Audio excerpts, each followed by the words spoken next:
It's been a while since we visited Poisson. Maybe we should head over and have a look around.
Hey, traveler, Paimon.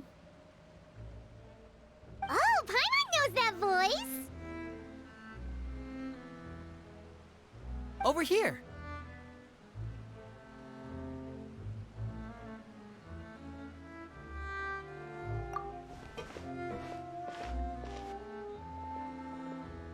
To borrow one of the more popular turns of phrase at the moment, this appears to be quite the fated reunion. Running into you two out of the blue like this has really made my day. I certainly wasn't expecting it. You can say that again. What brings you to Poisson? Wait, Paimon's got it! You must be here for one of your magic shows, right? Actually, we've run into a bit of trouble on the home front, so Father arranged for us to stay in Poisson for the time being. Oh, are Lynette and Fremine here too? Yep, along with most of the other members of the House of the Hearth. You may have noticed Poisson seems a bit more crowded than usual. So you're saying nearly the entire organization has moved to Poisson? Sounds like you've run into way more than just a bit of trouble. What's really going on? Well... Since the two of you are so curious, perhaps I can fill in the gaps. You scared Paimon half to death! Father, you're here. You know... On second thought, maybe we don't need to know? It's all probably super confidential House of the Hearth stuff, right? We totally weren't trying to pry or anything. No need to be nervous. I could sense your genuine concern from your conversation just now. Of course, I can also understand your confusion. Sending so many Fatui here to Poisson, it's only natural that some might suspect an ulterior motive to be involved. I understand. I'm well aware you've had your fair share of confrontations with the Fatui in the past, and I can't exactly guarantee that we'll remain on good terms in the future. As for right now, however, I would say we have little reason to be at odds, wouldn't you agree? The House of the Hearth could stand to be more open with those who have worked so closely with us in the past. As for the issue at hand, well, it hardly relates to any ulterior motive. To be frank, it all stems from a certain rumor circulating around the House of the Hearth. It's an internal matter. What sort of rumor? A rumor that a certain phantom child is hiding away in the House of the Hearth. A phantom child? Ooh, just hearing the name is giving Paimon the creeps. A spirit that should have long ceased to exist is lurking in the shadows of the House of the Hearth. So I decided to bring the children to Poisson before continuing to investigate the situation. I expect I should be able to track down the spirit fairly quickly. After that, it's just a matter of resolving the situation, if you will. It shouldn't be much trouble at all. If you're curious, or if you still have some concerns, it might be advisable to stick around for a few days. I'm sure the children would be exceedingly pleased to welcome some visitors. Lenny, I'll leave you to entertain our guests. I have some matters to attend to. Of course, Father.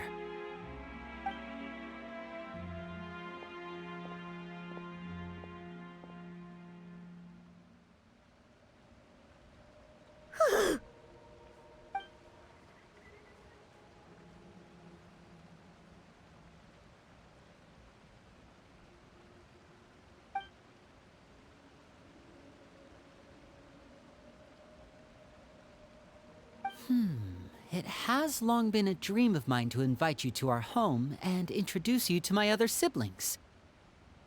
You're quite well known in the organization already. A lot of people have been talking about you, especially after everything with the prophecy.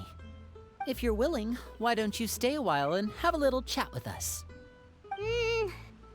Alright. We don't have anything else to do right now anyway. But let's be clear, we're just gonna be there as guests, okay? Don't get any funny... Oh, wait a second. For your guests, that probably means we'll be treated to lots of yummy food, right? Of course. During our stay in Poisson, we've been helping out the locals with some fishing. We bring in quite the bounty every day. In fact, today's the perfect chance for me to show you what I can do in the kitchen. Let's go. I'll take you to where we're staying.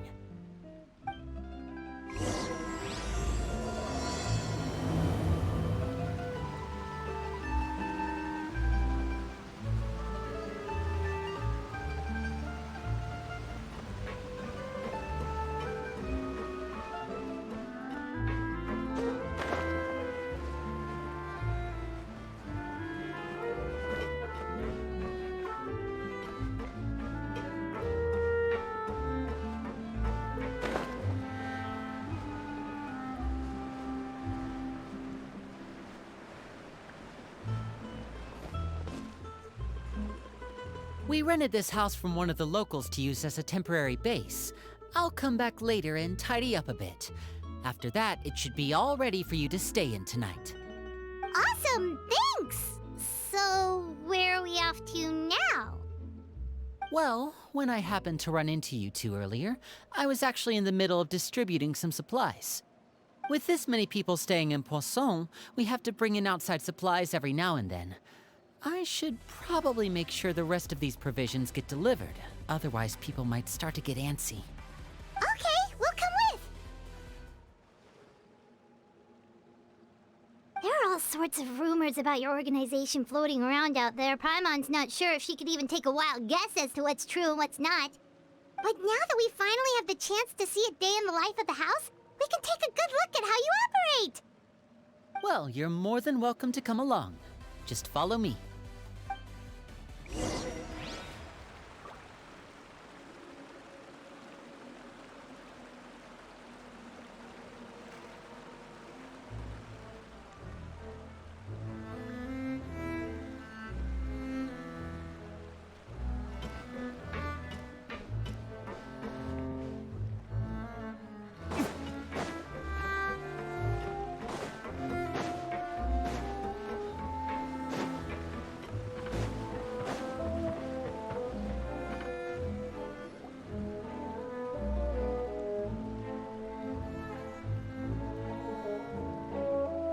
Lenny! We're finally here. The supplies. I'm assuming you've... Brought them with me? Yep, here you go. Hello? Something caught your eye? It's the Traveler in Paimon! No way! Come here, everyone! Hurry! The Traveler and Paimon are here!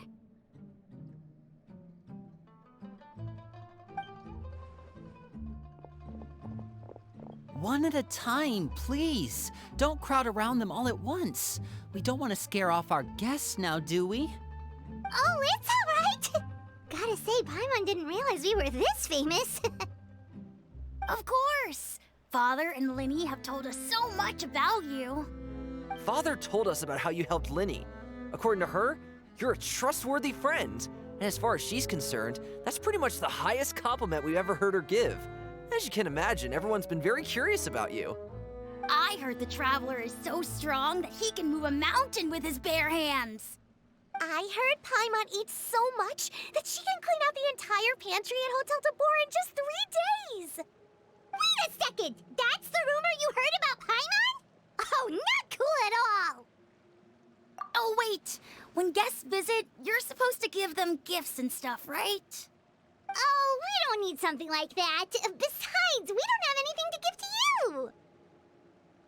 Come on, we insist. I can give you some of my new potions. Just pick your poison. And by that, I mean medicine or actual poison. I've got both. Huh? Or maybe Shaplo can teach you guys about stealth! He's super good at it! He's never been caught. Ah, now that's not a bad idea. I know you usually prefer to fight head-on, but it never hurts to expand your bag of tricks, right? When it comes to eliminating your enemies, staying quiet can go a long way. Trust me, I would know. I was poisoned not too long ago, and I'm still dealing with the after effects. So I'm not quite as good as I was before, but I can still give you some pointers. Wait, when you said gifts, Paimon didn't think you meant poison and stealth tactics. But those are the best things we can give you. You don't like them? Ooh, how about this? Tell me the name of someone who really annoys you, and we'll teach him a lesson for you. All right, Fold, Selwar. I think that's enough suggestions for now.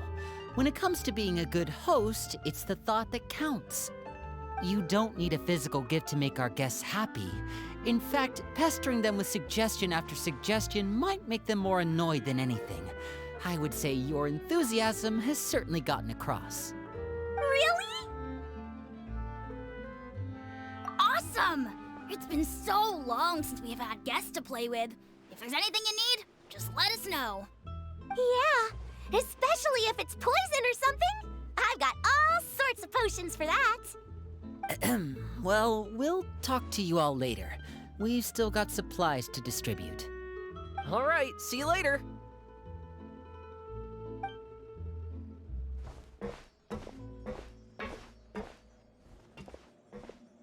Bye!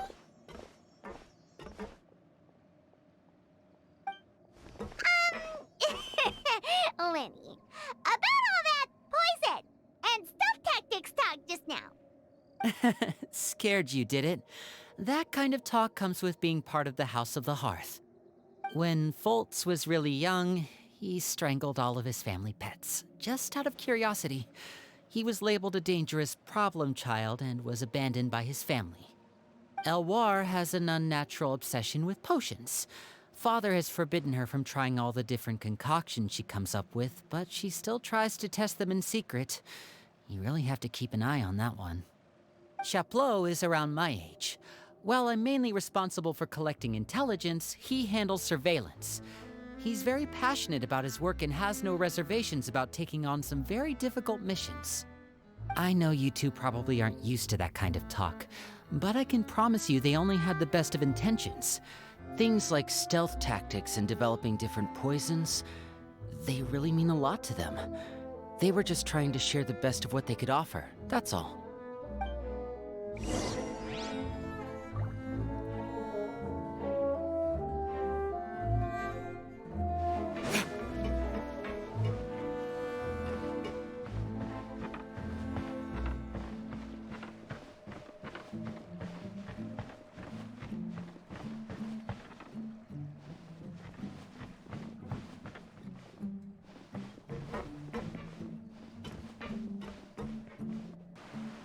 Filial, supplies are here. Thanks. And who are these two? Outsiders?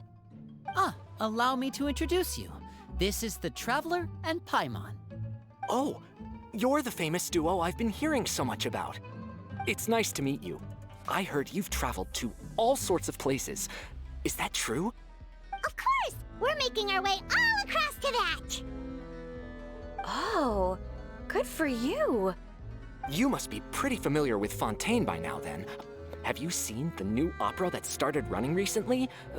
I think it's called... The 4,000 Thieves? Oh, this is the first we've heard of it. It seems like it's going to be fantastic. From what I've been able to tell from the posters, anyway. You should definitely check it out if you have the time. Oh, and there's The Blind Maiden, too. That one is supposed to have audience interaction. Seems pretty interesting. After this mission is over, I think I'll go get a manicure. Oh, maybe I should dye my hair. Wonder how much it'll cost. Is it just Paimon, or do these two seem much easier to get along with than the others? Looks like the House of the Hearth has some normal members after all. I heard that. Oh! Oops. I'm guessing you're referring to Foltz and the others? Yeah, we're definitely not all like them. I bet those crazies are practically foaming at the mouth right now. I'm sure they just can't wait to get back to Snezhnaya to carry out the plan. That's enough, Filial. Don't talk about family members behind their back, right? Whatever. Let's go. Guess this is goodbye then. If you ever have some time, we should go see the opera together.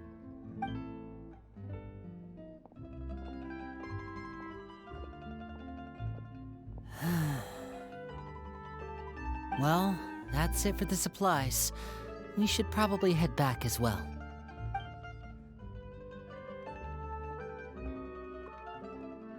Well, they didn't seem too happy with each other.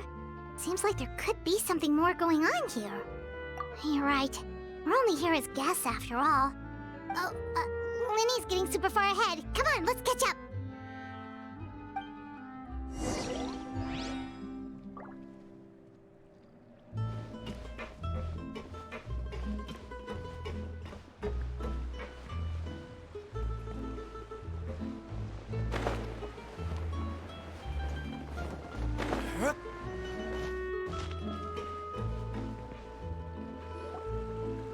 So, what do you think of the members you've met so far? Well, Father is always encouraging us to be strong-willed and independent. So if there's one thing we've got, it's people who aren't afraid to speak their mind. Well, I should probably get cooking. Wanna join? Of course! Then let's head out and... Fremine? What are you doing here? Well, Fremine! Nice to see you again! Oh, you too. I heard you're here as guests of House of the Hearth. Welcome. We were just going to make some food. Why don't you come along? I could use some help in the kitchen, and I seem to remember you mentioning you wanted to make seafood soup for the Traveler and Paimon. Seafood soup? Oh, Paimon's drooling already. Were you looking for something just now, Fremine? Maybe I can help. It's nothing. I just wanted to see if there were any extra supplies. Yeah, we've got some left over. What do you need? Some food and water, and some clean cloth, if possible. No problem. Give me a second here. Food, water... Wait a minute. What do you need all of those for? You're not on any missions as far as I'm aware, and you were just going to come eat with us. So what's this all about? I thought I'd grab an extra portion because I get hungry at night. Could be because I'm growing, you know? And... Fremine. You remember what I told you? You're not like me. Your lying skills still need some work. Tell me what's going on. Is it really bad enough that you have to keep it from your own brother? Maybe it'll be better if we gave them some space.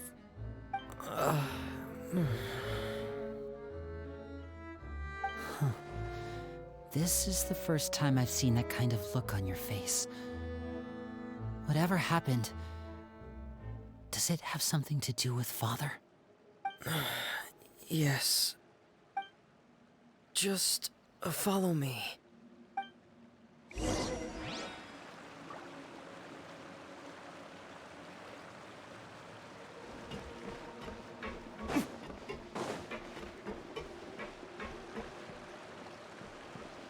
I need to find something to do with myself.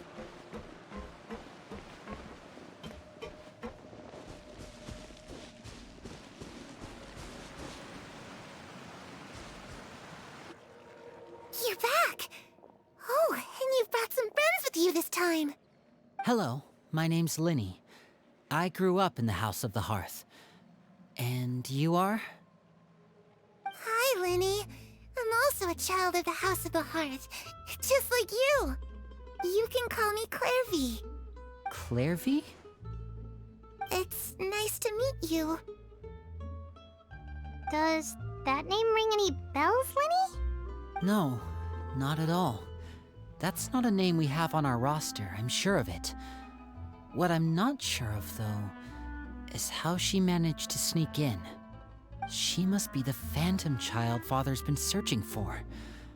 From the looks of it, I'm guessing you were the one that found her, Fremine. You, haven't told Father, have you? No, I haven't told anyone. I've just been keeping her hidden. For how long? About half a month now. So ever since we got to Poisson, then. Do you have any idea what you're doing? I know what I'm doing. Really? 'Cause from where I'm standing, it looks like you're hiding the very person Father has been trying to find. If Father finds out about this, everyone involved is going to be punished. You know the rules of the house, Fremine. I know you do. Father doesn't tolerate any form of betrayal. So why are you doing this? I've thought it through. And I just can't hand her over like that. Linny, don't you remember last year? Sheplo nearly died after getting poisoned during that one mission. He wasn't able to get back before the poison started taking effect, and not a single person was there to help him. That night, while I was sleeping, I heard a voice telling me to go save him. I opened my eyes, but I couldn't find the source of the voice. I thought maybe I was just hearing things, but I went to look for him anyway. Luckily, I got there with enough time to save his life. That feeling of being haunted, of hearing voices, it's happened many times in the House of the Hearth. I'm sure you've noticed. So what you're saying is, that was her? She was the one who spoke to you that night? Unless there are other spirits roaming around the House of the Hearth, I don't think there's any other possibility. If Clairvy were our enemy, it wouldn't matter whether she was a spirit or an actual child. I would have acted without a second thought, because that's what Father ordered us to do. But she's been living with us, helping us from the shadows all this time. I think that makes her family. I couldn't just hand her over to be dealt with. Not when there's so much we still don't know. So what's your plan then? You can't keep her here forever. Someone is bound to find out eventually. I haven't thought that far yet. I don't want to disobey an order from Father, but I also don't want to put Clairvy in danger. Come with me. There are a couple things I'd like to say to you in private.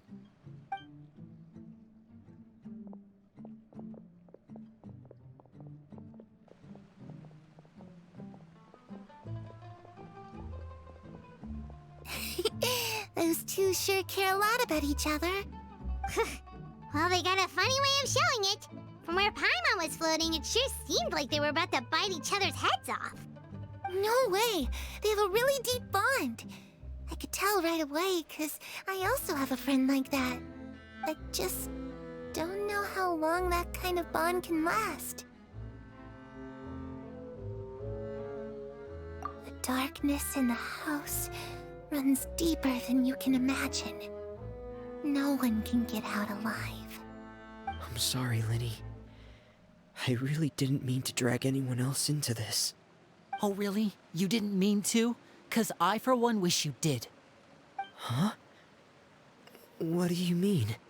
You know, when we were younger, you didn't call me Linny. You called me brother, just like Lynette. We grew up together, the three of us. We were all orphans, all rescued by father. Of all the siblings in the House of the Hearth, I think our bond was the closest. Later on, when you started calling me Linny, I wasn't actually surprised. After all, Lynette and I are related by blood. We've had to depend on each other to survive long before we joined the house. Linny, The darkest and most difficult moments of my life happened before you and I had ever met. I'm sure that's true for you as well. Even so, Fremine, we've stood by each other for all these years now, and to me, that means more than blood. You and Lynette are the most important people in my life. No one can replace you. So I won't let you face anything alone. Not if I can help it. Oh, looks like things are getting kinda heated between Linny and Fremine. Maybe we should go check on them. Oh, it's raining. I should put my clothes away.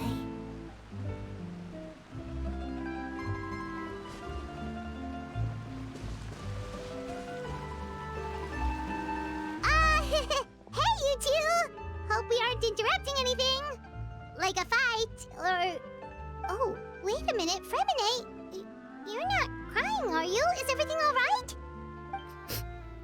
everything's fine. Thanks for asking. Well, we're all friends here, right? We've been through so much together, so if there's anything we can do to help, just say the word. It's just a small family dispute. It's not something our guests should trouble themselves with.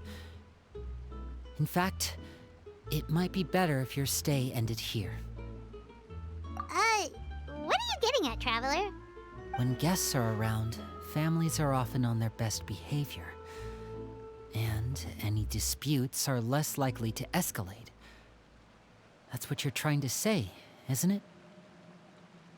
I just... Thank you. I was really hoping to keep you out of it. But even if I could think of some other reason to turn you away, I'm not sure I could convince you. I know things could turn dangerous, so I promise you this. From now on, I'll protect you like my life depends on it. Me too. Well, back to the matter at hand then. If we don't plan on handing Clairvy over to Father, then our only other option is to solve the mystery of her identity before Father is able to track her down. That means finding out where she came from and what she's doing here. Then we can send her on her merry way and pretend like none of this ever happened. I've tried that already. And? And... nothing. I tried taking her somewhere really far away, but... after some time, she just reappeared. She even came with us all the way to Poisson. It seems like wherever the house is, she follows. I don't know much about spirits. Do you two have any ideas? Let's see here. Paimon remembers hearing something like, if you fulfill a spirit's last wish before they died, they'll let go of whatever's keeping them here and return to the ley lines.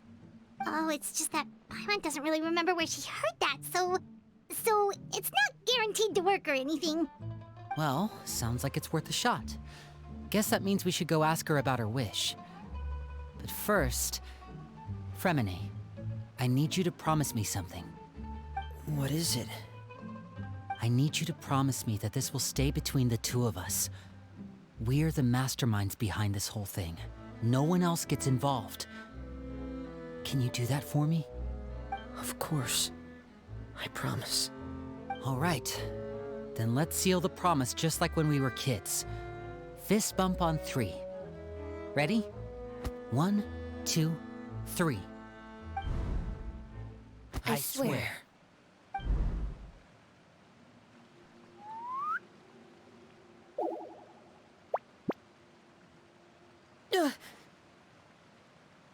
Whoa! Lynette! But what a surprise! What brings you here, dear sister? And, when exactly did you get here?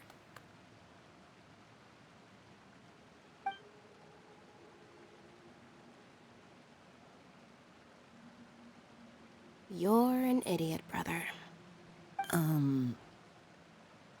And you too, Fremine.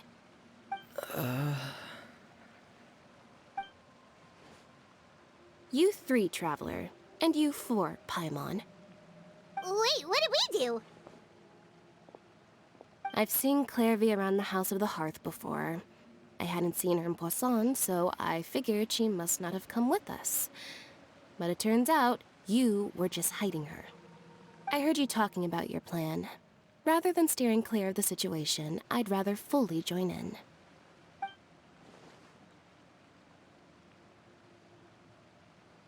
If you don't agree, I'll have no choice but to report everything back to Father. Simple as that. You're not giving us much wiggle room here, Lynette.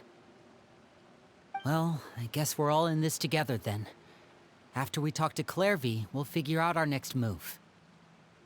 There's no time to lose. Let's go.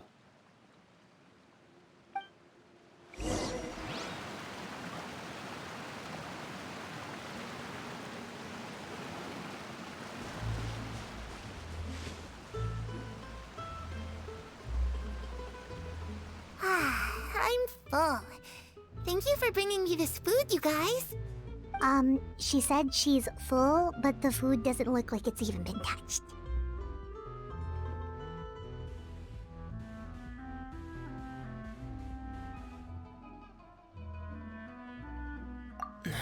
That's right. Based on what I've been able to observe, it doesn't seem like Clairvy can interact with the physical world at all. Still, when she's presented with food, she'll always linger around it for a good little while. Maybe, in her mind, she really is eating those things. Does she know that she has already passed away? I've tried to ask her, but she didn't answer. My guess is that she's just as confused as we are. Or maybe she couldn't understand the question at all. Clairvy, if you've got some time, I'd like to ask you a few questions. Sure. Oh, another new friend. Hi, I'm Clairvy. Hello. Clairvy, how did you join the House of the Hearth? Huh? Isn't it the same for everybody? The knave brings you here and then you can't leave. It's just that your name, it's not on the roster. And I've never seen you before. The roster? Oh, I get it now. I think there might be some things you don't know about this place. The people in charge, they're not as nice as they look. They say they keep a roster, but it's not complete. There are a lot of people who aren't on it, and never will be. In this house, some people are family, and other people are just test subjects. Those kinds of people aren't ever going to get a place on the roster, unless it's the roster of people who've been executed. Wait, does that mean the knave... she... Is there anyone that can vouch for you? There worry. She's my best friend. She's the only one I trust in this place. Have either of you heard of that name before? No. Me neither. Clairvy, Perry. Neither of those names are on the roster. But it seems like she's telling the truth. Either that, or this kid's already got a bag of tricks bigger than mine. Maybe we should try a different approach. Clairvy, do you have a wish? A wish? It can be anything you want. Just imagine. It's your birthday, you're blowing out the candles, and your wish is...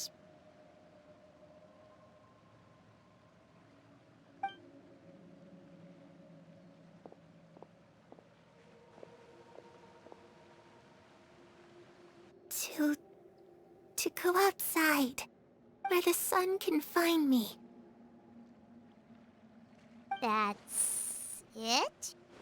Well, that sounds easy enough. The darkness in the house runs deeper than you can imagine. No one can get out alive.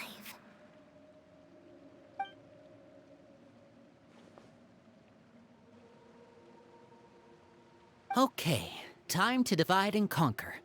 Listen up, I've got a plan. I'll try and find a way to use basic illusory magic to take Clairvy outside and bring her somewhere with sunlight. Lynette, try and find the list of executions that Clairvy was talking about, and see if her name is on it. Fremine, you stay in Poisson. We can't be the only ones who've had run-ins with Clairvy. I need you to collect intel on everything she's said and done. Understood. I'll try my best. What about us? What should we do? I really appreciate your willingness to help, but this is a family matter. I don't want to drag you in too deep. It's too risky. Let me think. Since Father considers you to be guests, maybe you could stick by her side for a little while. You don't need to do anything except keep up some nice, casual conversation. Ah, Paimon gets it. You want us to distract her. I'll give you a magic bird.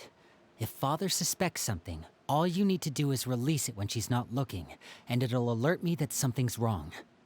Of course, that's only as a last resort.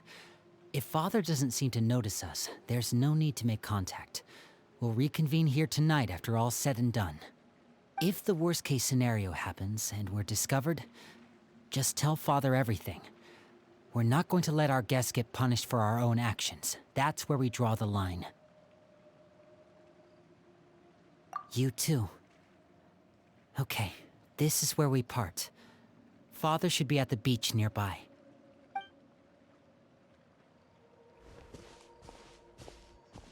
I really hope this goes well.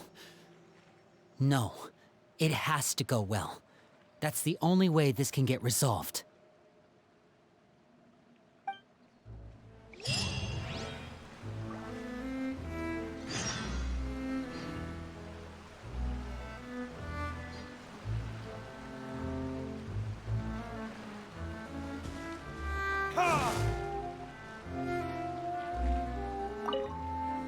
Clairvy, I'd like to take you somewhere. Is that okay with you? Sure. Where are we going?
Snezhnaya recuperating?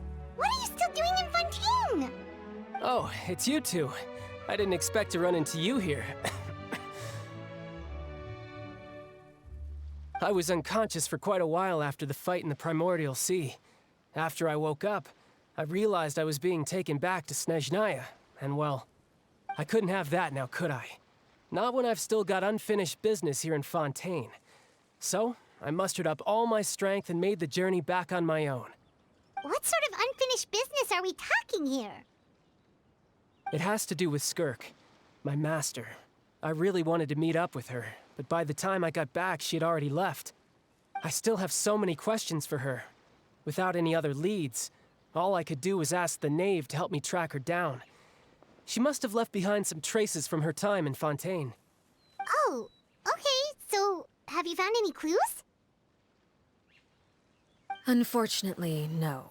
While the House of the Hearth is adept at collecting all manner of intelligence, certain existences can still manage to escape our purview.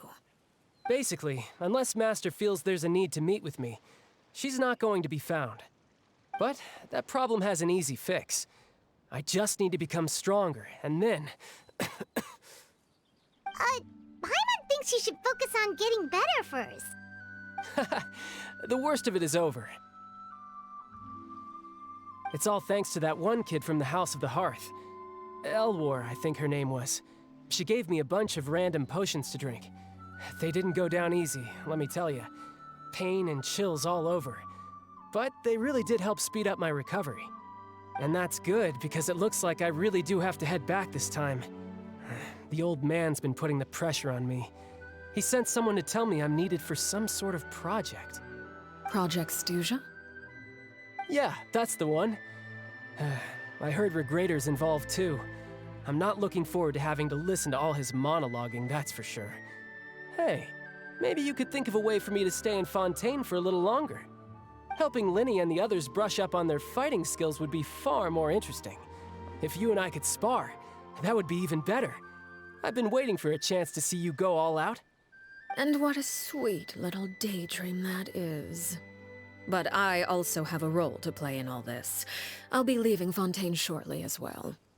Besides, considering how little they see fit to step outside the homeland, being called on to return to Snezhnaya by such illustrious dignitaries, what a great honor.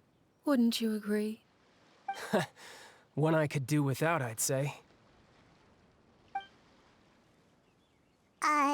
Is it just Paimon? Or does it kind of seem like they're... So, dear guests of the House of the Hearth, to what do I owe the visit? Well, we just... Right! We're super close to Linny and the others, but we still don't know much about you! Is that so? Introductions have already been made, have they not? Oh, well, you see? There's only so much you can learn about someone from a short introduction. At least tell us something a little extra, like... Why do you call yourself father? Huh, good question. I'd also like to know. The fact that you have to ask tells me our intelligence work has been quite successful. Telling you the answer to that question would only serve to undermine that success. And we can't have that, now can we?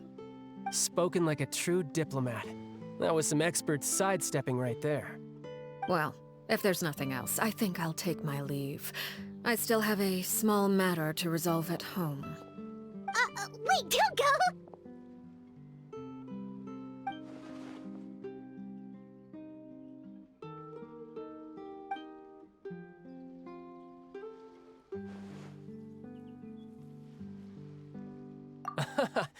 I'd also like to hear the answer to this.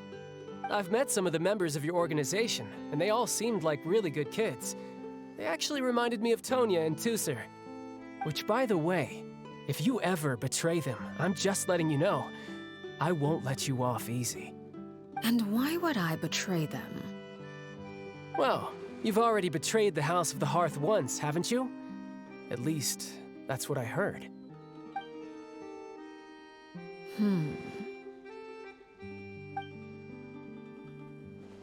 Okay, I admit. That's just what the old man told me. The rooster, I mean.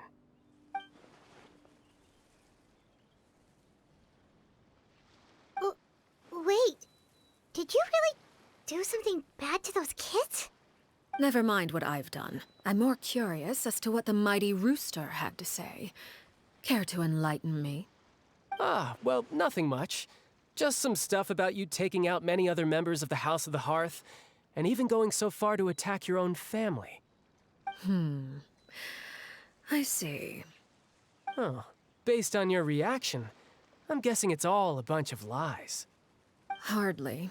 I don't appreciate his particular turns of phrase, but I suppose he didn't say anything untrue.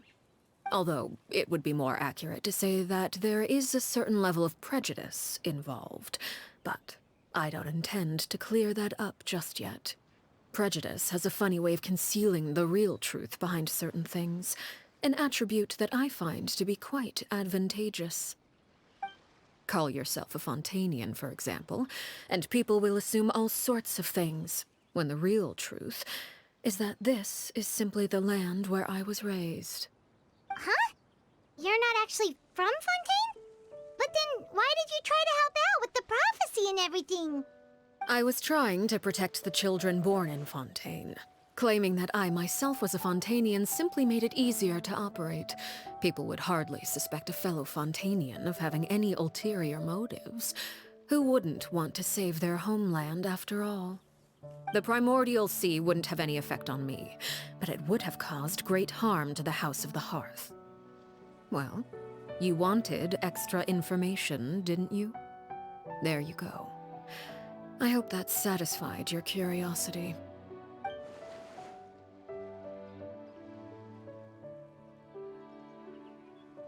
So, you stayed in Fontaine for the kids. I guess I was wrong to believe you'd betray them.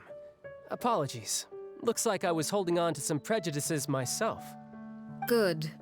Like I said, I like it when others have misconceptions of me. Actually, while I was recuperating at the House of the Hearth, there was something else that really caught my attention. I heard that members always resolve disputes and arguments with a friendly spar, and the loser has to back down. Seems pretty cool if you ask me. Would also give them plenty of opportunities to hone their skills. Well, that's only a recent development. In the past, such spars weren't nearly so friendly. The losing party would lose everything, including their life. They were that high stakes? Whew, at least that's not a thing anymore. Well, the current atmosphere's not half bad. I'm a bit jealous, actually.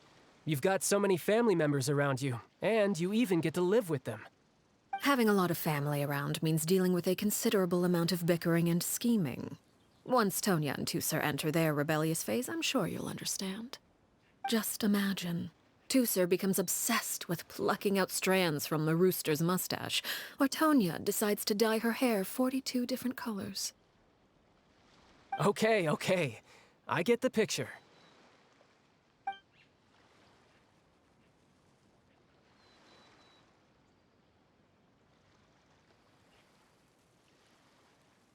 Well, would you look at the time? I should probably get going. Traveler, Paimon, I'm not sure where our paths will cross next, but the next time we run into each other, we should definitely try and find some time to spar. Again, maybe this is a conversation we can have when you look less like you're gonna kill over. All right. Well, thanks for everything, Arлекino. No thanks necessary.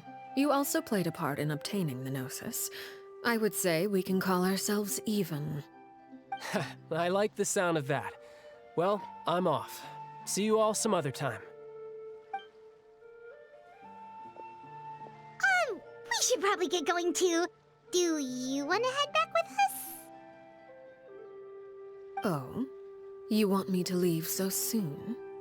Oh, well, you see, I'm rather enjoying the evening breeze. If you don't mind, I think I'll stick around for a bit. I have some things to think about. Apologies for not attending to you like a proper host. Please forgive this slight. I do hope you'll have a pleasant stay. We managed to keep her distracted until nightfall. Good thing Child was there to keep the conversation going. You don't think she suspected anything, do you? Oh, I wonder if Liddy ran into any issues. Let's hurry back and see how everything went.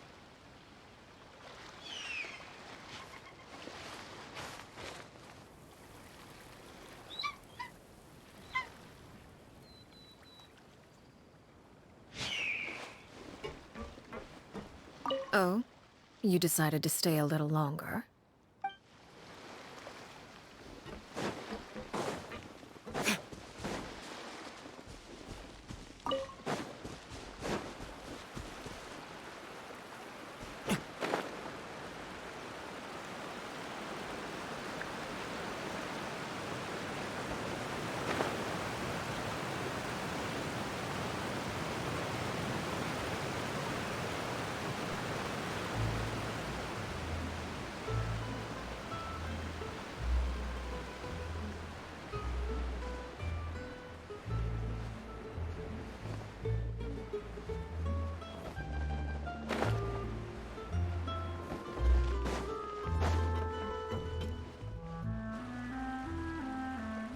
Lenny, how did everything go? Well, long story short, we ran into a small issue. Clairvy can't go into the sunlight. Everything was fine at first. She followed me up to the surface just like I told her.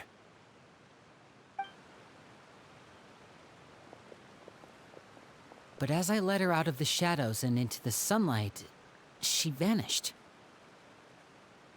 I turned around and there she was, standing at the edge of the shadows, silently watching me.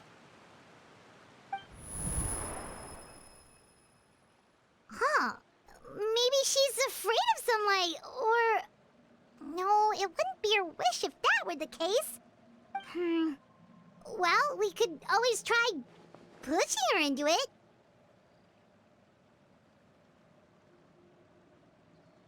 Oh, true. I've pretty much tried it all already. Nothing worked. Eventually, the sun went down, so all I could do was bring her back here. How did it go with you, Lynette? Good. I've got the list. It's right here.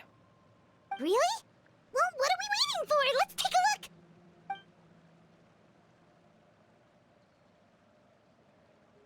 Oh, that's a lot of pages.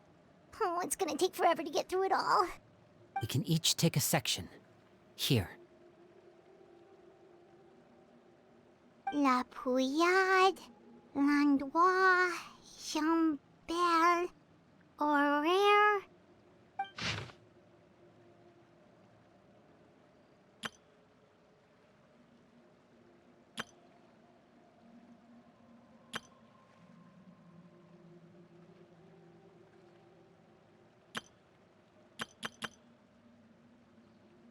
Oh, yikes. That Aurore guy has a huge scar on his face. He's kinda giving Paimon the creeps. I've met him before. The scar is from an injury he received during a mission. I still remember him joking with me about it. He said any future lover would take one look at him and then lose all interest. Did he say anything else? Well, I asked if there was someone he was interested in. He said no, and that's where our conversation ended. It was only later that I learned he really did have someone he liked. He risked everything to escape so he could be with her, but it didn't work. One day, Father asked to see him, and, well, I never saw him again after that. Wait, so that means the knave, she... It may seem cruel, but it's just one of the rules of the house. Betrayal is not to be taken lightly. We know too many secrets to come and go as we please. So, if you do try to leave, you pay with your life.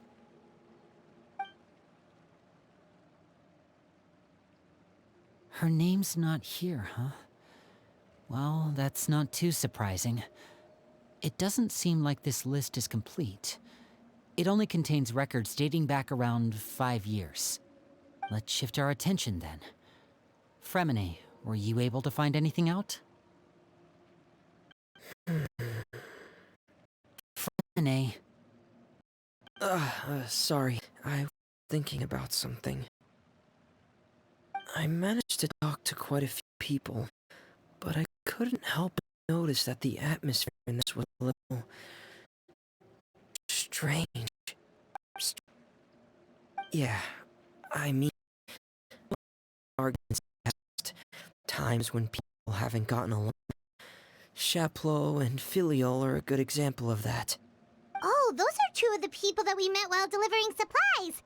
Paimon can see how they might not get along. They had very different vibes, and their, interests seem to be pretty different as well.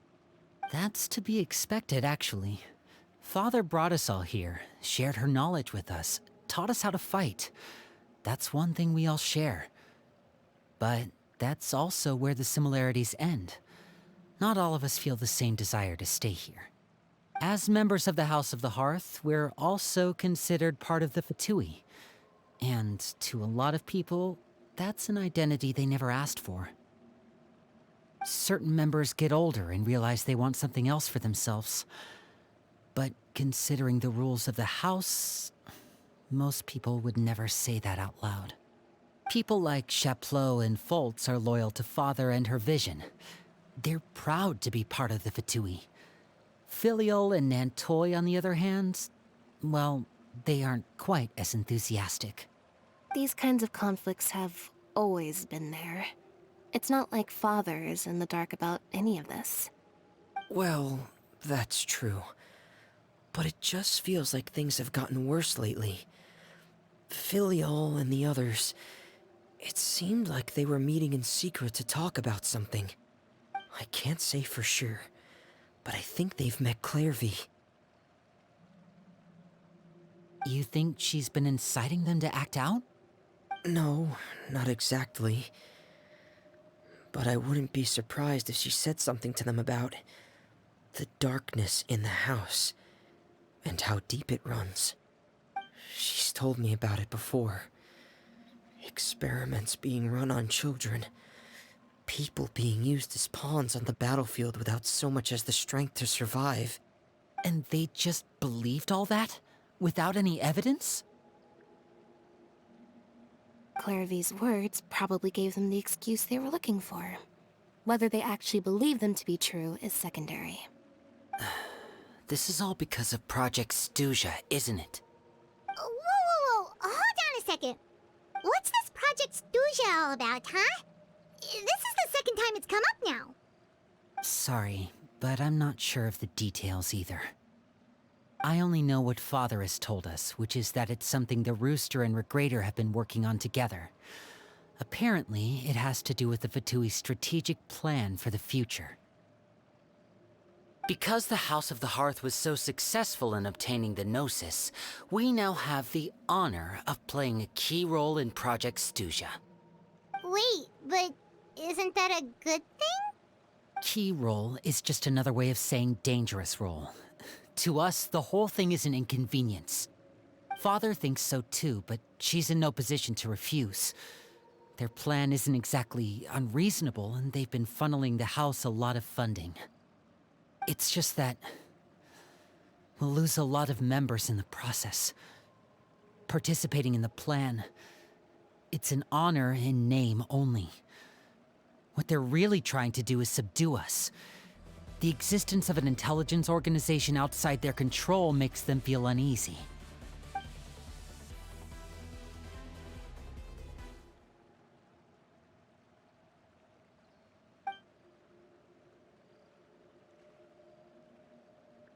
Okay, super complicated top secret Fatui business aside, what does all of this have to do with the conflicts you were talking about earlier?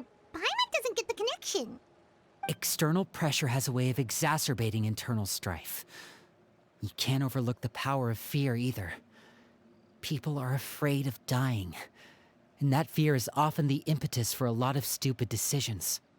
I thought resolving the Clairvy situation would make everything go back to normal, but it looks like things are more complicated than I thought. If we leave Filiol and the others to their own devices, Sooner or later, Father will be forced to take action. We can only focus on one situation at a time, brother. You're right. Even if we confront Filial and the others, it won't do any good. It might even make matters worse. We should focus on Clairvy for now. Well, it's getting late. We should head back and get some rest. We'll try again first thing tomorrow. Lynette, you stick with me this time. Fremine, keep a close eye on Filial and the others. Make sure they don't do anything they'll regret. Good work today, everyone. Have a good night, and I'll see you tomorrow.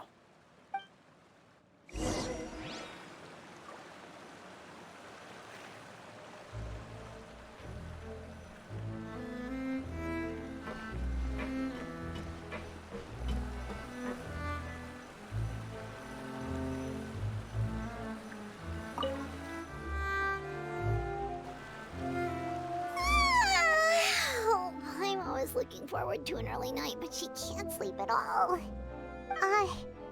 Hey, you don't think the knave will be too angry with Linny and everyone if she finds out about all this, do you? She's even scary when she smiles. If she were to actually get angry...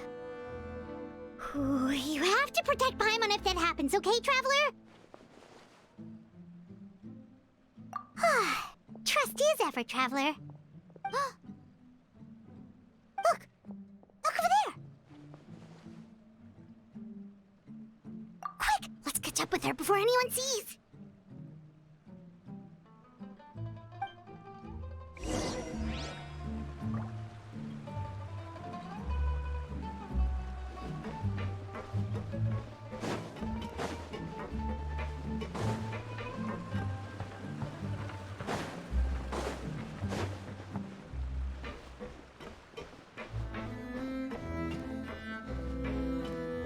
Over there!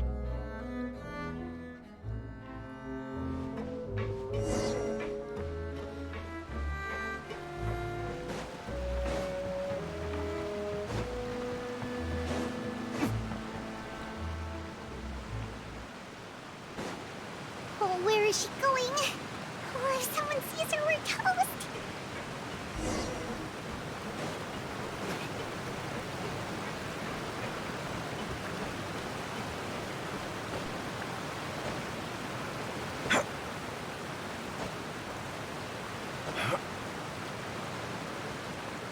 Oh, look! She stopped!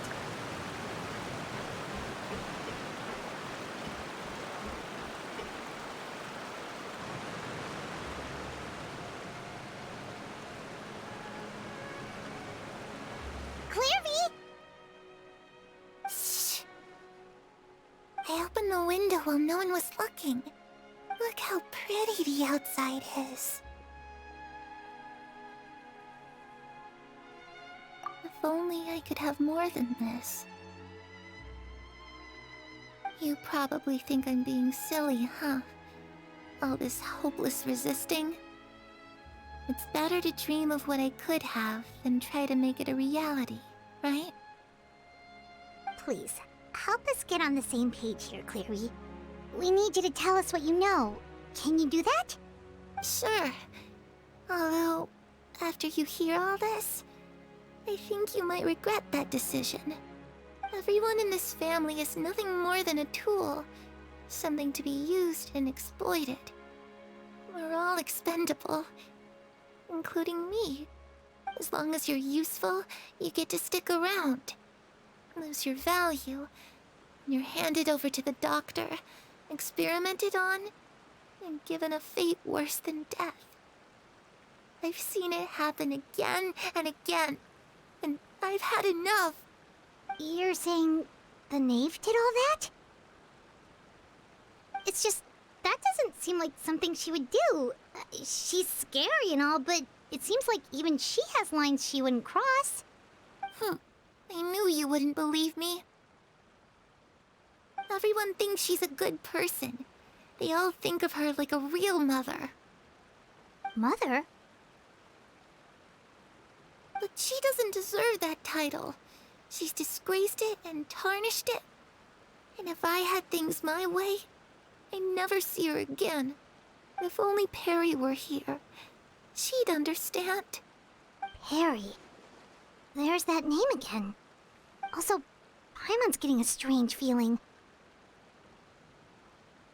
It almost feels like she's not really here with us. Paimon can't tell if she's actually talking to us or if she's mistaken us for someone else. Well, in any case, it seems like she really needs someone to talk to. We should keep her company for a little longer. She looks so young. But it seems like she's been through a lot. It's getting windy. I should close the window. Ooh, look at the moon. Isn't it pretty? Hey, wanna hear a secret? I heard that if you look up at the night sky in Snezhnaya, you can see the aurora. It's supposed to be super pretty. Even prettier than the moon tonight. Perry and I promised each other that once we're older, we're gonna go see it together. But I can't find her. I'm worried she's also been... No, that wouldn't happen to her. She's special. Mother likes her a lot. I should really go talk to Mother, but we just fought. She doesn't want to see me, and I'm too scared to face her. What should I do?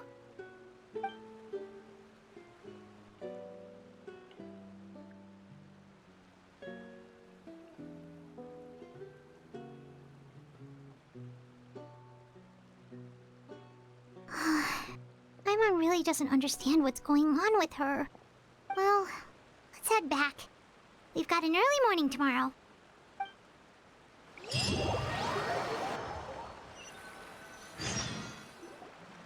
All right, looks like we're all here. Let's go ahead with the plan. Oh? What is it? What makes you ask that? Well, we kinda ran into Clairvy last night, and that's what she told us. We met the doctor back in Sumeru. He's super dangerous, and he's done all sorts of bad things. It's possible that Father and the Doctor have had certain dealings, but I don't think Father would work with him. We're not really on the same side, so there's not a lot of trust between them. That doesn't exactly set the stage for a successful partnership. I did hear, though, that when Father first became a Harbinger, the Doctor offered to work with the House of the Hearth. Father rejected most of his proposals, except for one. It had to do with some sort of secret experiment. Secret experiment? Could that be what Clairvy was talking about? I don't think so. I don't know any details about the experiment itself, but I do know it's an entirely independent operation. The Doctor only proposed a direction for the research. That was the extent of his involvement. I still don't think that counts as working together. The details of the experiment are confidential, but complete records are kept on all participants. That doesn't seem to be the case with the situation Clairvy referred to. I know you don't agree with some of the Fatui's methods, and I'm not asking you to. But I am asking you to trust us on this. The House of the Hearth has its own principles. There are certain lines we're not willing to cross. Alright, that's good to hear at least. Clairvy seems to think the Knave and the Doctor worked together to do something horrible. If that turned out to be true, Paimon doesn't know how he would even face you guys. It's just that it doesn't seem like Clairvy is lying either. The easiest thing to do would be just ask the Knave directly, but Paimon doesn't think she'd tell us. Father didn't come back last night. She's probably still near the shore. We'll be counting on you to distract her. Lynette, you're with me. Fremine, you know what to do. Be on your guard, everyone. All right, let's get to it.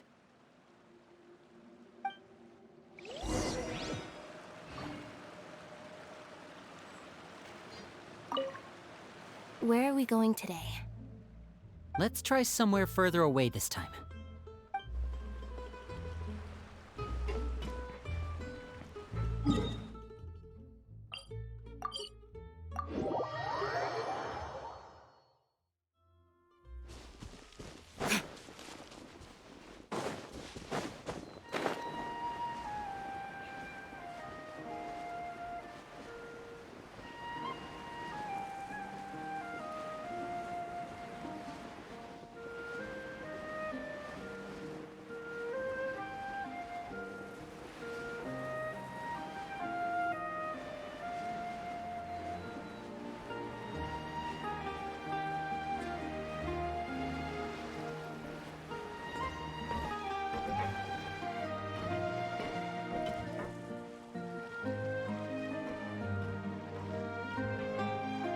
Ah, it's you two again.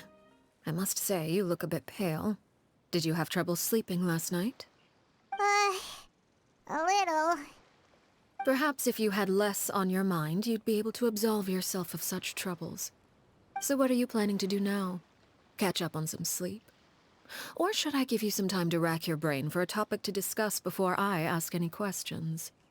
Although I must profess to being curious. Without child here, how do you plan on distracting me? Us? Distract you? A good one. But no, we were just here for a chat. Looks like you could have used some extra time to think.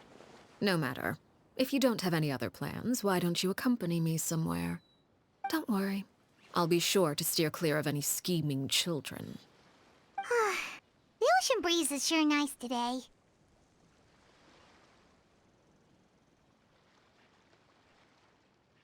Children always think they can hide things from the grown-ups. But nothing gets past me. Least of all a little scheming. I think I'll let them have at it for a little longer. I can be very patient. Well, I'll leave you to think things over. If you're so inclined, meet me outside the Palais Mermonia. Good things come to children who do as they're told. So I do hope you decide to tag along. If only for your friends' sakes. What should we do? She clearly knows about everything we've been doing, and Paimon doesn't think it'd be a stretch to say she was threatening us just now.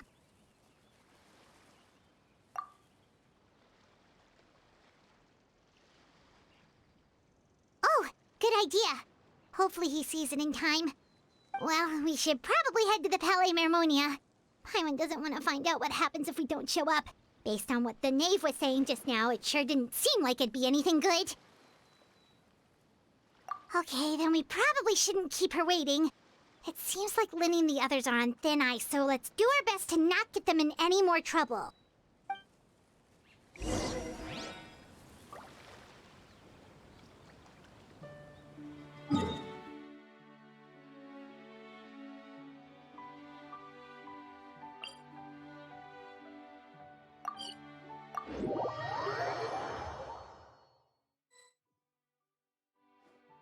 Seeing as we still have some time before my meeting, we might as well enjoy some pleasant conversation while we wait.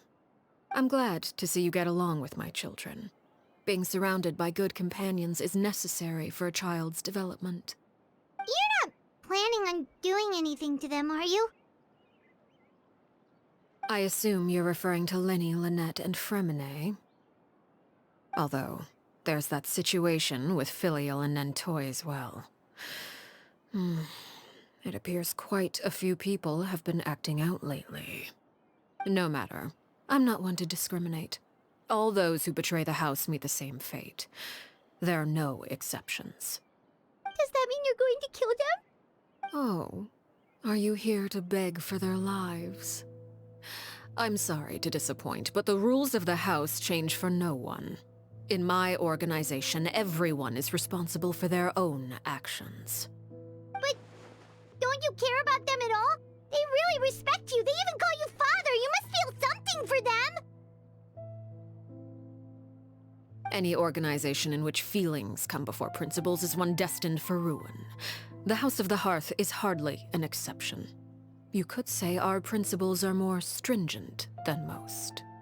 Perhaps I can offer you this consolation at least. As our guests, you two will not be held accountable along with them. I would imagine Linny, Lynette, and Fremine will be able to keep their lives. As for Filial, Nentoy, and the others, I'm afraid there's little I can do. They can try to escape, but once you know our secrets, there's no getting out alive. But that's awful. Ah, you seem concerned. Out of consideration for my guests, I suppose I could turn a blind eye for a little longer. If Linny and the others manage to dispose of Clairvy in the meantime, all evidence of their wrongdoing will be lost. In that case, I could hardly punish them for something I couldn't prove. If their efforts are unsuccessful, on the other hand, all will be held accountable. And the punishment will be severe. Of course. Oh, and here. I believe this belongs to you. Do try and keep better track of it next time. It takes a considerable amount of time to train a bird like this. It would be such a pity if you were to lose it. Permanently. Wait, where did you get that? Well, I'm afraid that's all the time we have to chat. Now, for the matter at hand. I asked you to meet me here because I have business at the Palais Mermonia. It has nothing to do with you, but I think it would be prudent for you to stick by my side for the time being. There will always be time later to run off and tell Linny what you've learned. Well, time to go. Looks like we wrapped things up just in time.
It's been a while, Monsieur Neuvillette. I must say, I wasn't expecting my meeting request to be approved quite so quickly. The Palais Mermonia operates with an efficiency worthy of admiration. It is only right that an esteemed diplomat such as yourself should be afforded the proper level of respect. Although, if I may speak plainly, I must confess that I did not anticipate we would have the occasion to meet again after presenting you with the Gnosis. I see you brought the Traveler and Paimon with you as well. If I may inquire as to the purpose of your visit. I'll be departing Fontaine shortly. There is, however, an outstanding matter that I would like to see resolved before I go. It requires a rather lengthy explanation, I'm afraid. So I took the liberty of explaining everything in this proposal. Please review it at your leisure, Monsieur Neuvillette.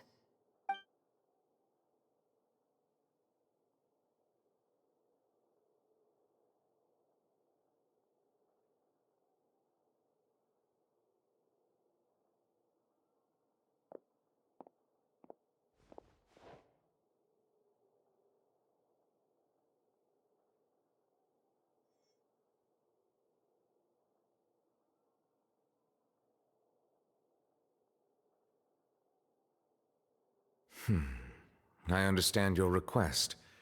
However, at the risk of causing offense, I must admit that I fail to see why you would wish for such a thing. I heard you have a certain fondness for water tasting, Monsieur Neuvillette, so allow me to use water as an analogy. A family is like a large body of water with countless rivers flowing in and out. As someone who watches over this system, I would hope that each river that flows from the source will eventually reach the ocean. Of course, objectively speaking, I know this is impossible. Most of the rivers will dry up along the way, disappearing into the ground and leaving nothing but a barren riverbed behind. Not all rivers are destined to reach the ocean, but I would not see their existence rendered meaningless. I believe the water that flows within them is simply meant for a different destination, like a field in need of irrigation. Or perhaps the glass of a certain water-tasting enthusiast. Did you get any of that, Traveler?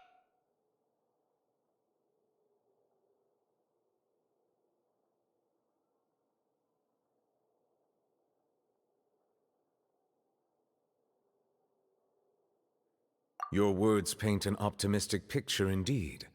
Allow me to remind you, however, few among us are willing to sip from a glass filled with tainted water. It may have been tainted at one point in time, but not to worry. I'll make sure it's strained of all impurities and returned to its cleanest form.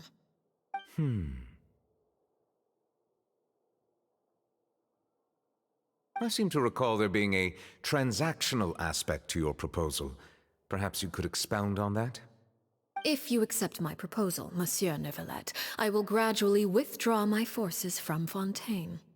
And, unless absolutely necessary, I will no longer carry out any special missions within Fontaine. I presume I can take your words to mean that, in the future, cases similar to the Tartuffe assassination will cease to cross my desk? Tartuffe? Ah, that thief who embezzled funds from all those charities, you mean? My deepest condolences to his family, but without any evidence, I cannot imagine how the House of the Hearth might have been involved in his passing. Of course, if you accept my proposal, Monsieur Neuvillette, I'm sure certain measures could be taken to reduce the frequency of such troubles. You choose your words carefully indeed. In that case, I am inclined to accept your proposal. My thanks for your generosity, Monsieur Neuvillette. Well, with that settled, we should be going now. I took the liberty of bringing along 2 bottles of spring water from Snezhnaya for you to enjoy.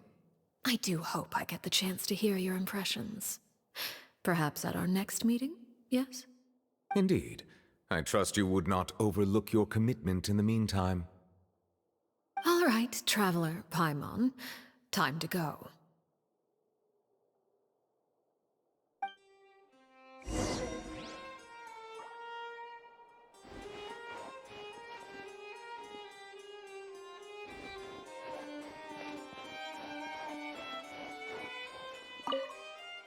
I believe I've told you before that my emotions easily resonate, yet in the few meetings I've had with that Harbinger, I haven't been able to sense any aspect of her emotional state.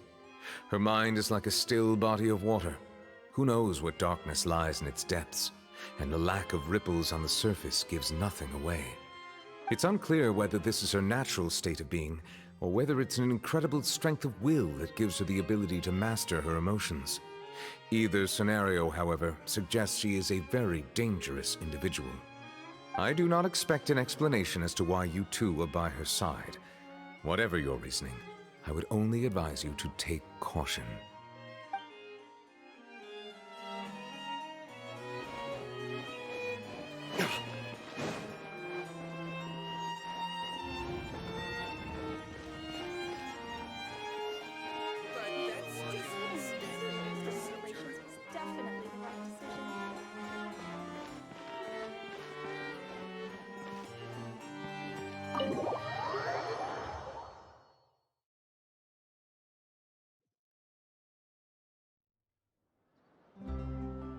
So, what exactly were you talking about back there?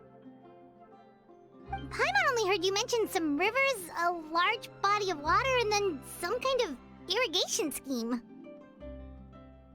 You really want to know? I would imagine there might be more pressing concerns at the moment. Winnie, Paimon really hopes everything's going okay.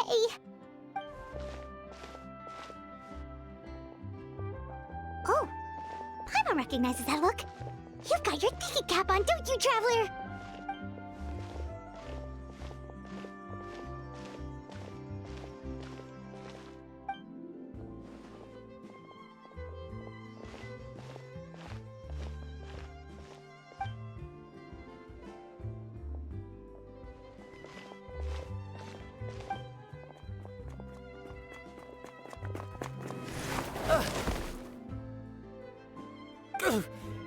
Oh, shoot. Are you all right? Oh, jeez. I'm so sorry. I was so focused on selling these papers, I wasn't looking where I was going. Well, let me make it up to you at least. Here, take this paper. On the house.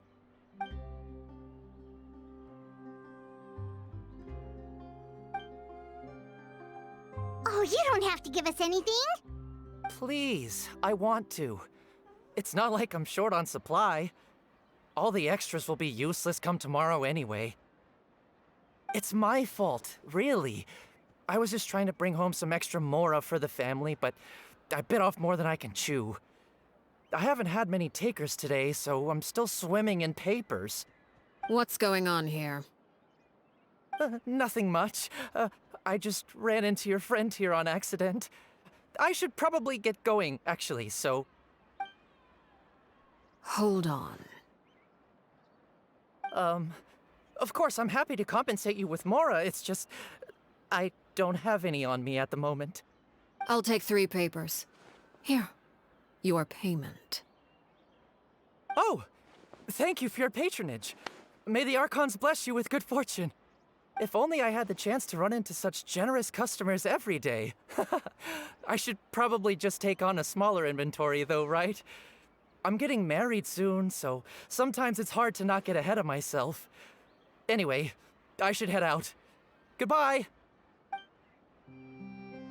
Well, now that my affairs are settled, we should take the boat back to Poisson. We've even acquired some light reading to enjoy along the way.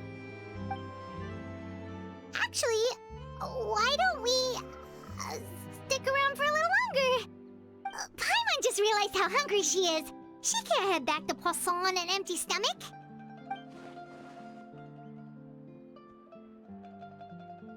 It appears you two are under the impression that delaying our return will somehow alter the situation in your favor.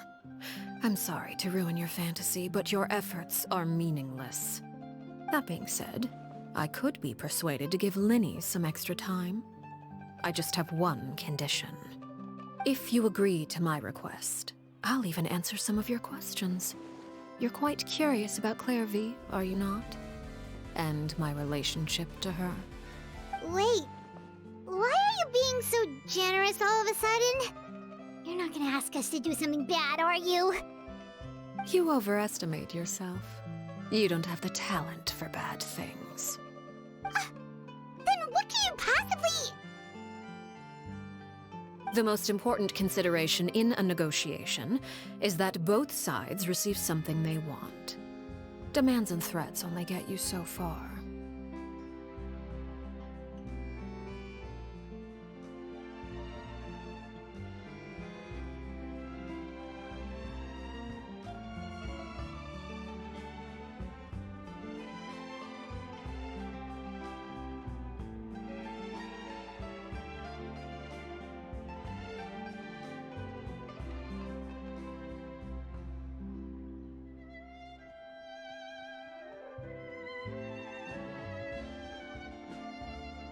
Wonderful. Here it is. When the time comes, make the choice that you deem most appropriate in the situation, and lend your help to the House of the Hearth. Okay, sounds normal enough. But what do you mean, when the time comes? When is that supposed to be? That is for you to decide.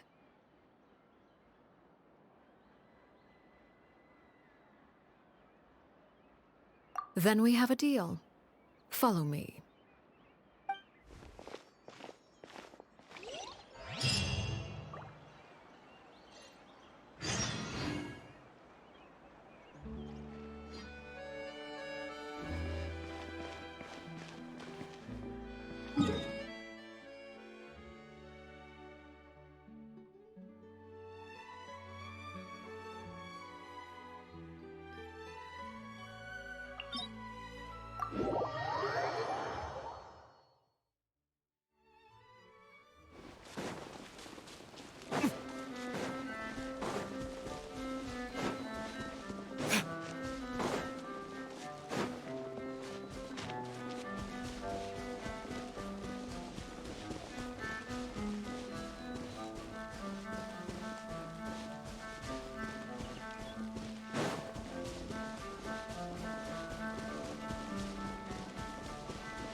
A walk would be nice.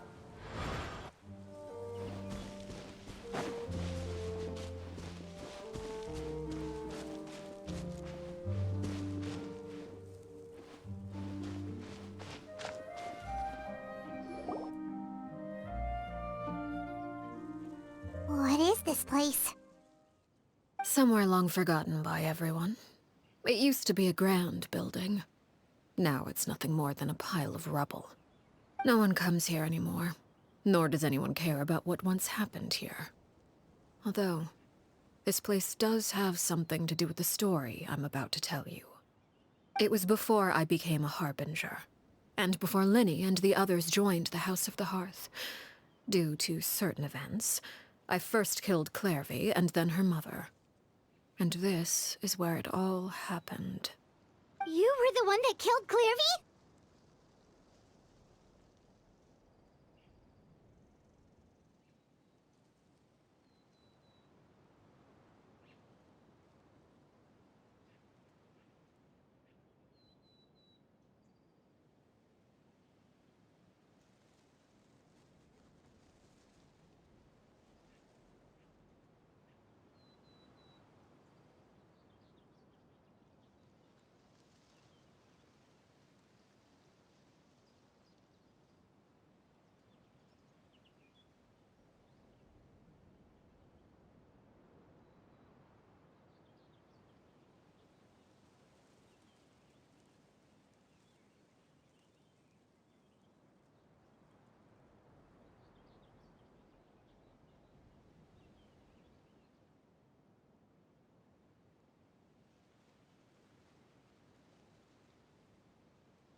Patience now.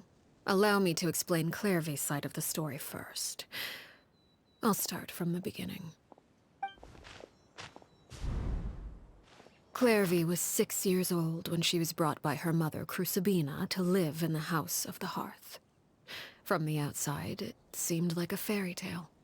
A thriving family made up of kind adults and friendly children. Crucibina was the knave at that time, and the House of the Hearth was under her control. She was Clairvy's mother by blood, but she was also the mother to all the children in the house. Clairvy was happy here, for a time. But she quickly realized that being part of this family wasn't a fairy tale at all. It was a kind of purgatory. Purgatory? Exactly. The House of the Hearth takes in war orphans from all over Tevat. But as for how to raise them, that depends entirely on the person in charge. Crucibina came up with a novel idea. She would teach the children to fight, force them to duel each other, and then crown as the king of the house the child who proved themselves most worthy of inheriting her title. It's difficult to estimate the number of children who died or were maimed in the process. There's little I can say about the ones who died. The ones that emerged with permanent injuries, on the other hand, well, they still served a purpose. They would be handed over to the doctor to be experimented on, or sent away on dangerous missions. Nothing more than tools to be used and then discarded.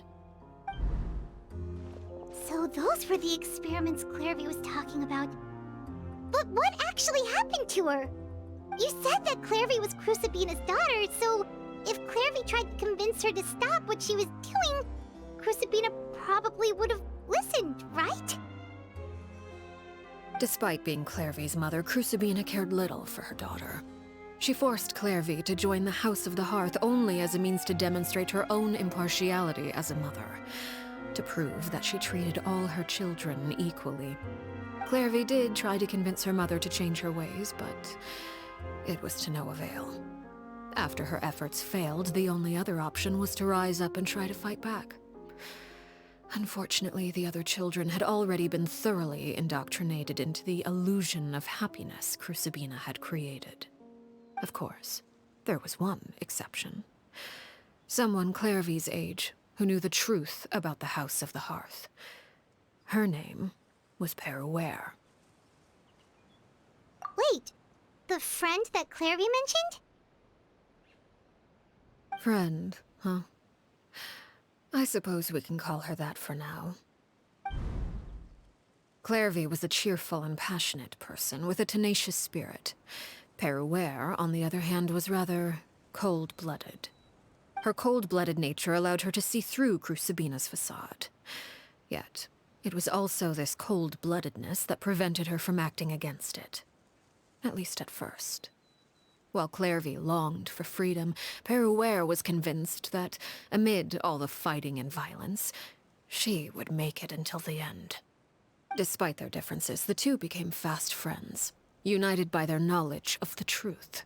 Clairvy told Peruere that she hoped to create a real family, where no one would be killed or sacrificed.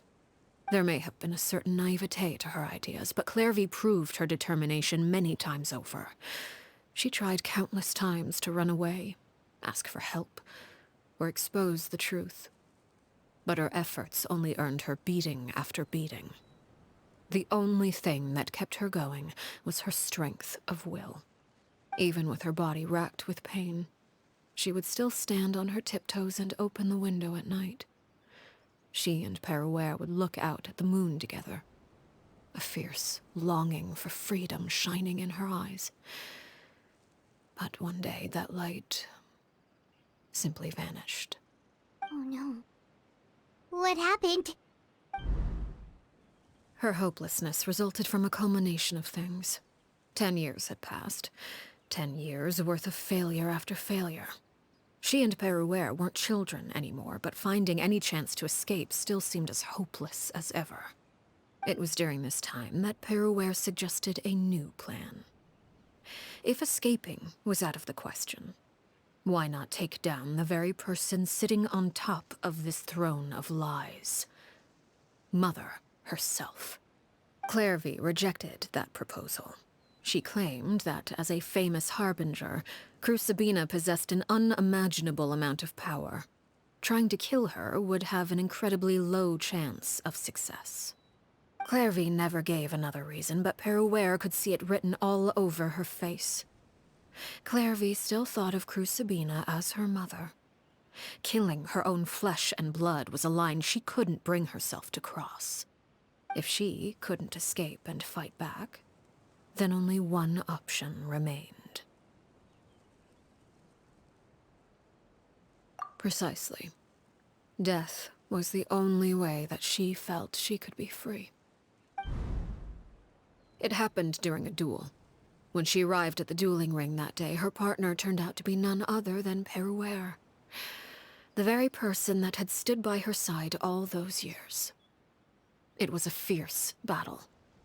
But ultimately, Clairvy decided to let Peruere end her life. From that moment on, Peruere's journey was one written in flames.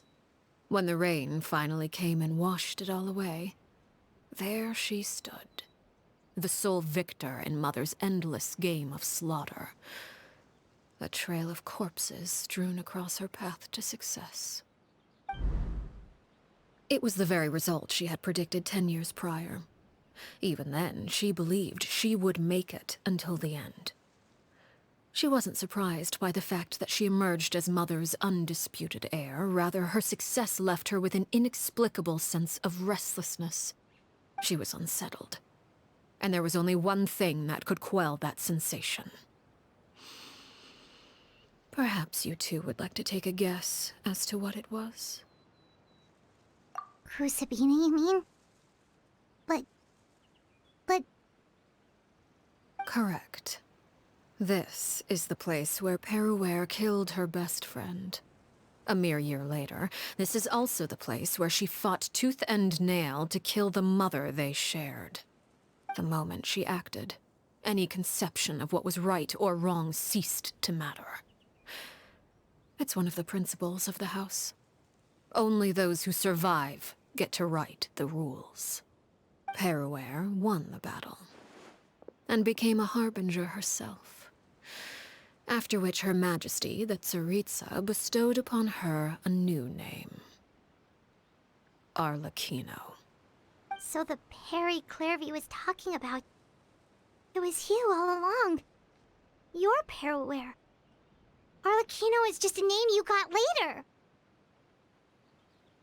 I left that name behind long ago. I must say, hearing it now does bring back memories. After I defeated Crucibina, the moniker of Mother died with her. I chose to forego the title she called herself and even chose to give up my own name. I rebuilt the House of the Hearth under a new identity. Not only as Arlecchino, but as father. And that is where the story ends. Any more questions? Yeah. Based on what you just told us, Clairvy wasn't a little kid when she was killed. So the Clairvy we met... Was she really a spirit at all? I suppose you could call her an illusion born of flame. Her existence is like ashes to a fire. Something left over in the wake of blaze and ruin. You see, a certain power runs through my veins. It's not unlike a curse. My flames leave behind shadows of anything they consume. Of course, the chances of those shadows morphing into a sentient entity are exceedingly slim. Clairvy is a very special case. Clairvy died when she was 16 years old, but what emerged from the flames was her 6-year-old self. Her appearance wasn't the only thing affected. Most of her memories were lost to the blaze as well. Memory is a mysterious thing indeed. Losing a portion of your memories will alter your sense of self. Lose 10 years' worth, however, and it would be like living in the past. Like returning to a version of yourself that never grew up. No wonder Paimon got such a weird feeling when we were talking to her. Perhaps I should put it this way. Clairvy is someone trapped in time. It may seem like she exists with us in the present, but she truly lives in the confines of her own past. So if all of that is true, then you must have known about Clairvy for a long time. Indeed. She's a rather volatile and unstable entity. Sometimes she would look after the children. She's even saved some of their lives. But other times, she would hide from me and become obsessed with revealing the truth about the house to anyone who will listen. Shadows don't have the capacity to learn or grow. Any new information they encounter is quickly forgotten over time. Your attempts to expose Clairvy to sunlight. They failed, yes? The reason is actually quite simple. In Clairvy's mind, the house is impossible to escape, and it is this very perception that traps her there. But no matter. All I have to do is kill her again, and all will be resolved. I don't anticipate so much as a single speck of ash will be left behind this time. Wait! Paimon can understand why you might want her gone, but isn't there another way? So what if she's trapped in her 6-year-old self? She's still your friend! At least talk to her first! It's too late for that. She broke the rules, and now she must be punished. That goes for Filial and Nantoy as well. She's had quite the effect on them. I hope you understand. The difference between Crucibina and myself lies in our formulation of the rules, not our policy for enforcing them. Upholding the rules without question is a trait we both share, because that is how a household should be run. Is this really what you want to do? Whatever could you mean? Don't you want to say a proper goodbye at least?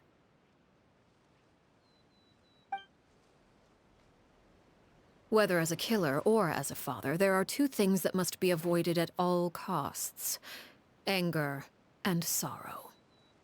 Anger makes you impulsive. Sorrow causes you to waver. Well, it appears it's about time to proceed. Before we arrived, I told some of my well-behaved children to bring our troublemakers here by nightfall. I do believe I've kept my end of the deal. I gave your friends quite a bit more time. As for what happens now, we'll just have to wait and see.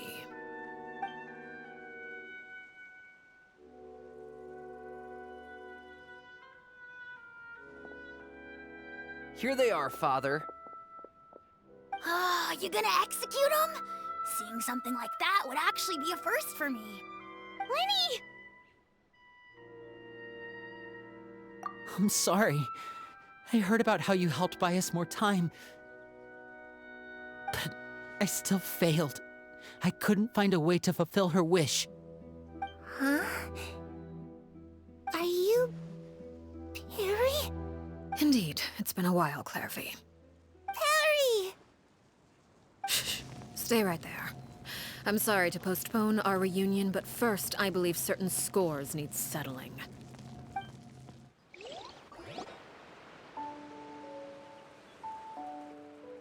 Father, let me explain. Out of my way. Father! You chose to conceal a threat to the house. And for that, you must be punished. Overall, however, I suppose your wrongdoing is hardly the most egregious of the bunch, so I'll deal with your punishments later. As for right now, the more pressing concerns are the traitors among us. By traitors? Do you mean us? Father, let me explain. We didn't mean to... Fultz, why don't you share what you heard? Yes, Father. Secret Midnight Meeting number 3. Participants, Filial, Nantoi, Sato, Toddy. Nantoi clearly said, if only Father wasn't the one who took us in. Sato added, I'm sick of this life. I just want to live as a normal person. Filial was the worst of them all. She called us crazies and said a bunch of mean things about Father. I did not! You're lying! Fultz is trying to frame us! It's not like I'm the only one who heard those things. After that, you and Toddy and a bunch of other people started talking about Clairvy. You were using all those things Clairvy brought up as an excuse to question Father. We're birds locked in a cage. The only way out is to destroy it. That's what you said, wasn't it? You little... You just want me gone, don't you? What did I ever do to you, huh? And you, Sheplo, have you forgotten who stood by your sickbed, watched over you, and changed your dressings? Come on, let's hear it then. What's your reason for all this?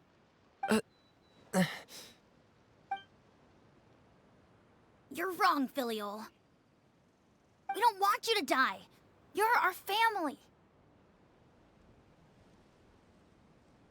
Liar. You wouldn't be doing this if that were the case. So why? Why have you backed us into a corner? We all live in the House of the Hearth. You know the type of work we do, Filial. A single betrayal can cost dozens of us our lives. It's not like it's never happened before. That kind of thing is hard to forget. That's why the House of the Hearth cannot tolerate any form of betrayal. Ever since we came to Poisson, you've had 7 secret meetings. A lot of the things you talked about really crossed the line. You've been spying on us for half a month? Wait a second. Now that I think about it, the move to Poisson was just a way to make it easier to spy on us, wasn't it? Because we were all in one place. You've had this planned all along. Filial, Nantoi, I'm sorry. I owe you both my life. I owe Clairvy too. If it weren't for all your help after I got poisoned, I wouldn't be standing here today.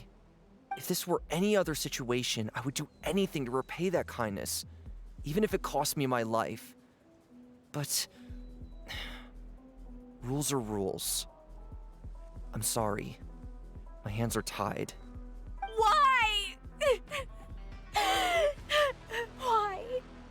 That's enough, Filial. We made a mistake, and we should own up to it. We broke the rules, plain and simple. And now we have to face the consequences.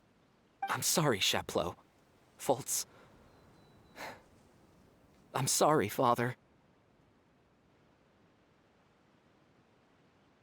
We accept our punishment. Chapleau, according to the rules of the House of the Hearth, how should these traitors be punished? All those who betray the house pay with their lives. And so it shall be.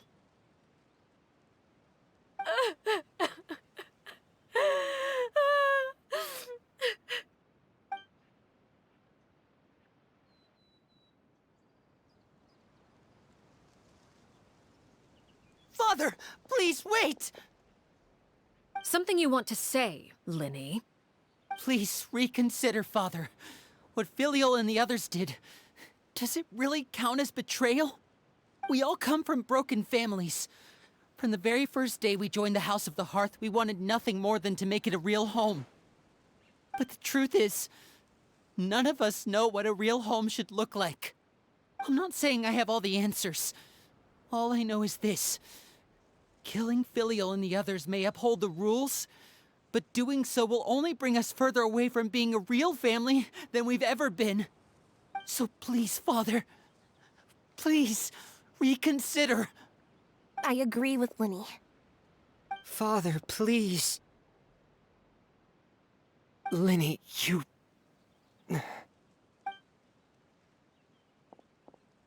I also agree with Linny.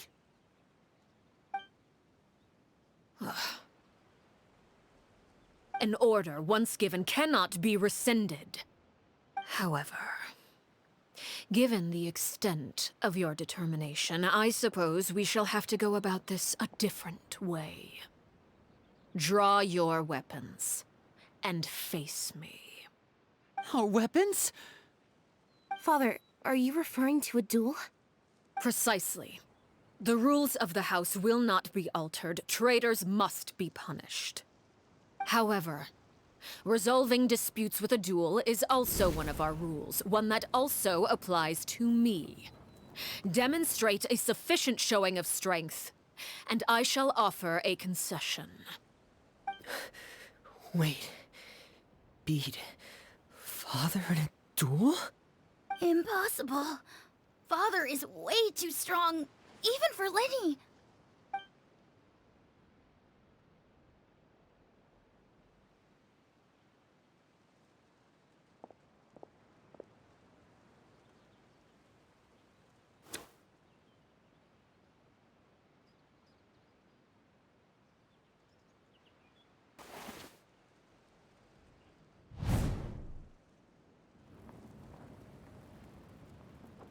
Did you hear that, Traveler? Lenny and the others have to duel the knave. What should we do? Can they really win something like that? If they lose, those people from the house are really gonna be executed. Hey, are you listening?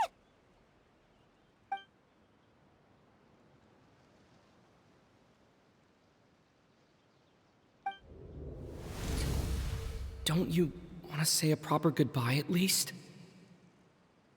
Anger makes you impulsive. Sorrow causes you to waver.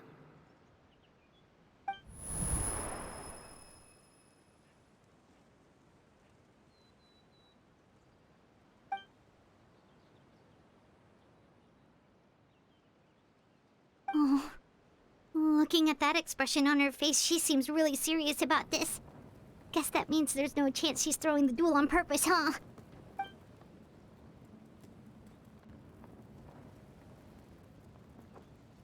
When guests are around, families are often on their best behavior.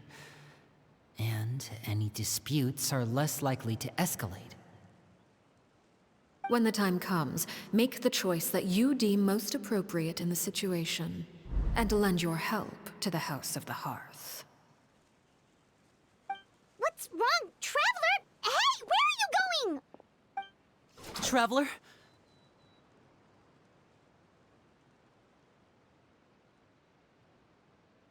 You're asking to join the duel against the knave?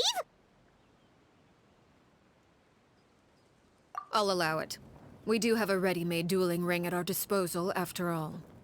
All I would advise is this. Keep a firm grasp on your weapon, and give it your all. Any less, and you may just lose your life.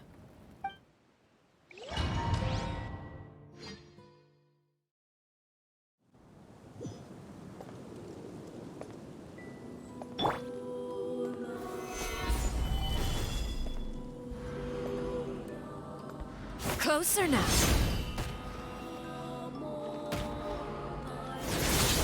How amusing. With these rising flames. Suyu! Flicker. How amusing. Refract! Burn! Father's even stronger than I expected. With these rising flames. I will have order! Now that's more like it. Try to pace yourself. Is it my turn now? With these rising flames.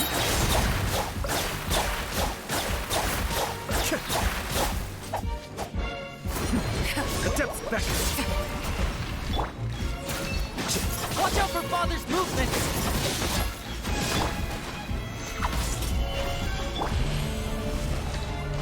With the fall of darkness, destruction shall rise. Have a taste of purgatory. Hang in there! Closer now.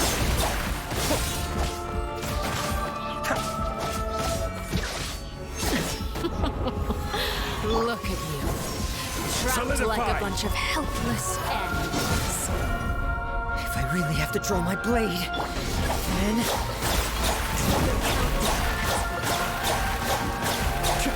Like a fly tangled in a web. Mind the damage. How amusing. With these rising flames. Now's our chance.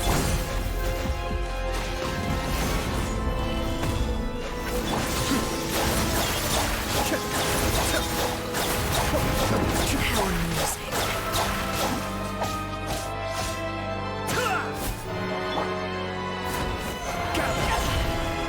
You alright? Look at you. Trapped like a bunch of helpless animals. Kamisato! Suyu! Solidify! The process of elimination. Is it my turn? I really have to draw my blade. Then...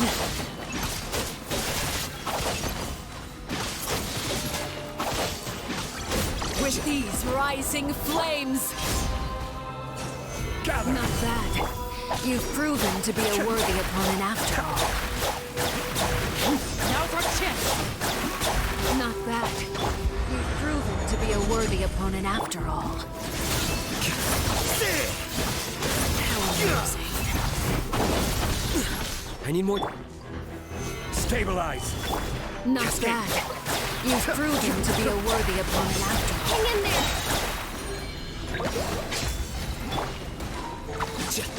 Spare your energy. Running is of little use.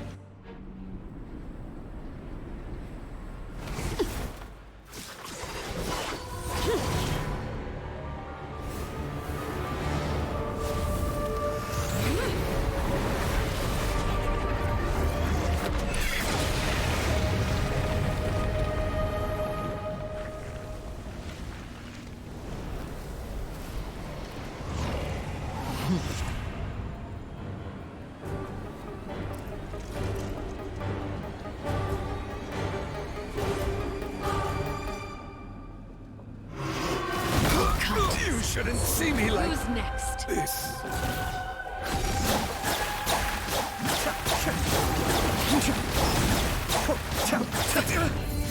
I'm feeling a little Who's next? washed out.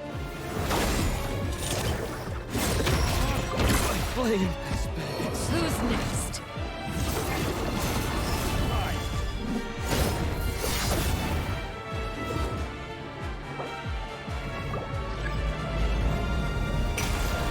Now's our chance! Over here! Your punishment made manifest. Rock can be turned to dust.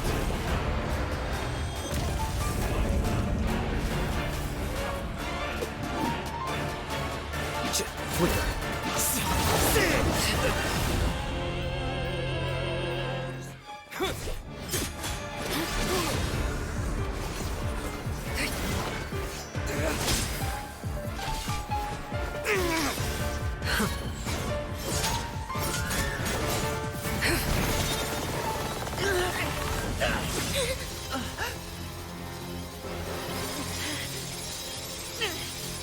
You should know better than to crowd in one place.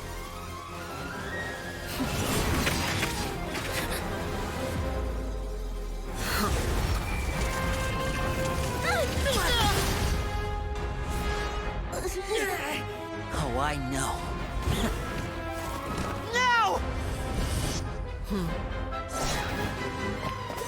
I'm sorry, Father!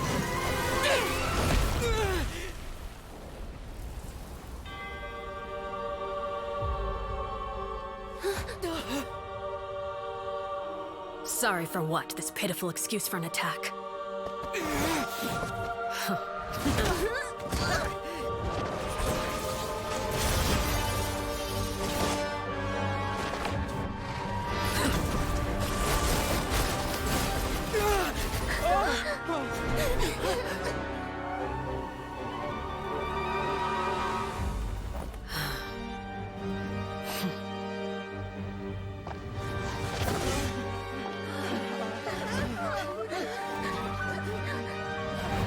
Father, no!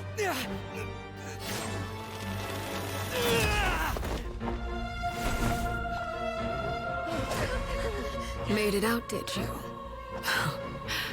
You're stronger than I expected.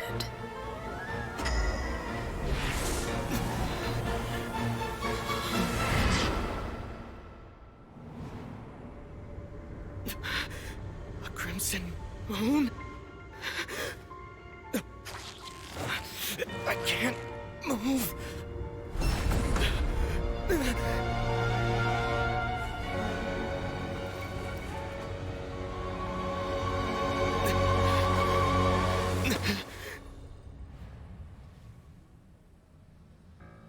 Still, not strong enough to beat me.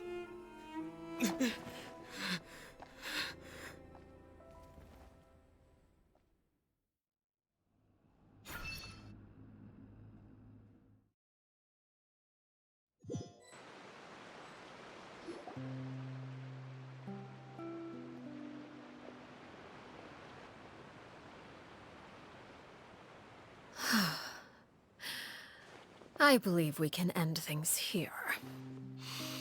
It's not often that we get to enjoy the company of guests, after all. We wouldn't want things to get too out of hand.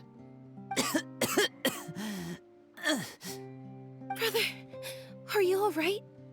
Lenny, Given that I am the victor of this duel, as agreed, the punishment stands. No! I never thought things would end like this. However, everyone involved in the duel demonstrated a remarkable level of strength and determination. In light of this, I'm prepared to change the method of execution. Elwar, the bottled flames I gave you for safekeeping. Do you still have them? Yes? I wasn't sure what they were for, but I've kept them super safe. I didn't lose a single one. Wonderful. Then, in just a moment, I'll have you administer them. Bottled flames? Indeed. They're the product of a secret experiment. Under certain special circumstances, flames can be extracted from my person and preserved. Once ingested, Searing pain will spread across every inch of your body. No harm will come to you physically, but your memories will be burned away. If you can withstand the pain. When you awake, you'll have forgotten everything you know about the House of the Hearth, and will be expelled from the organization. In other words, administering this concoction will kill the version of you that grew up in the house, and give you a new identity.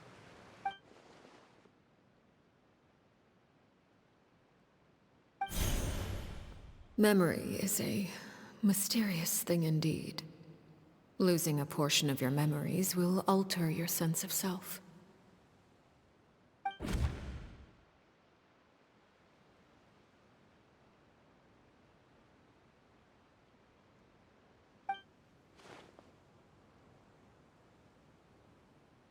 So, you're just letting us go, Father? You misunderstand. Memories are extremely important. Once consumed by flame, the version of you standing before me will die, and our secrets will die with you. So no, I don't intend to just let you go, because the person who survives will be nothing but a stranger. Even so, I won't have to live in fear anymore. I'm sorry, Father. I'm sorry I let you down. But I really... Don't cry, Filial. You haven't left the house yet, so there are still rules to be followed, yes? Remember what I taught you. Anger makes you impulsive, sorrow causes you to waver. Don't let yourself be controlled by your emotions. Of course. I'll remember. Dry your tears, and go pursue the life you really want. Yes, Father. Chaplot, Fultz, Elwar. Take them back to Poisson. And bring Linny and the others as well. I prepared 3 extra vials of bottled flames. As for whether to take them, the choice is yours. Goodbye, children. The next time we meet, I will no longer be your father. Thank you for all you've done for the house. I hope you have bright futures ahead of you.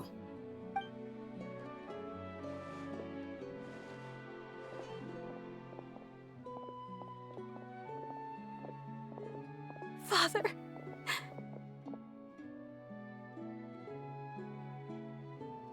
Let's go.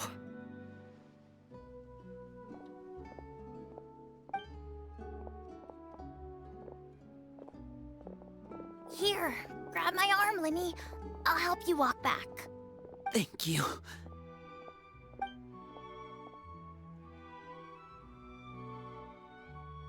Clairvy.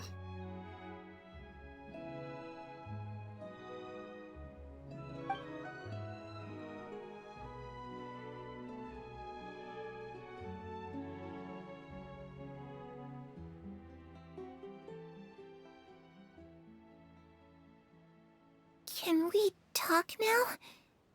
I've been waiting for a super long time. You really are Perry, aren't you? I haven't seen you in so long. How come you're all grown up? Wait, did I somehow travel to the future on accident? Or am I dreaming? What a long dream. Neither. You died, Clairvy. That's what happened. You could have at least sugarcoated it a little. Look, she's done speechless. Oh. Okay then. Huh? That's it? You accepted it just like that? Yep. If that's what Perry says happened, then I believe her. Perry wouldn't lie to me. Plus, I don't really need to know why I'm like this. I'm more curious about what happens in the future. If you're a harbinger now, Perry, that means Mother is gone, isn't she? Can you tell me about it? I want to know what happened to her. And to me. You never stopped trying to defy fate. At first, No one believed you. You could only vent your frustrations to the moon. In fact, you often sought comfort in the night sky. You wanted to see the aurora, so one night we promised each other we would go to Snezhnaya to see it together. Later on, you tried to run away, but you were brought back each time. Mother spared your life, but it wasn't out of kindness. Instead, she decided to make an example of you by slowly torturing you over time. That way, the other children would know what happens to traitors. Still, you never gave up.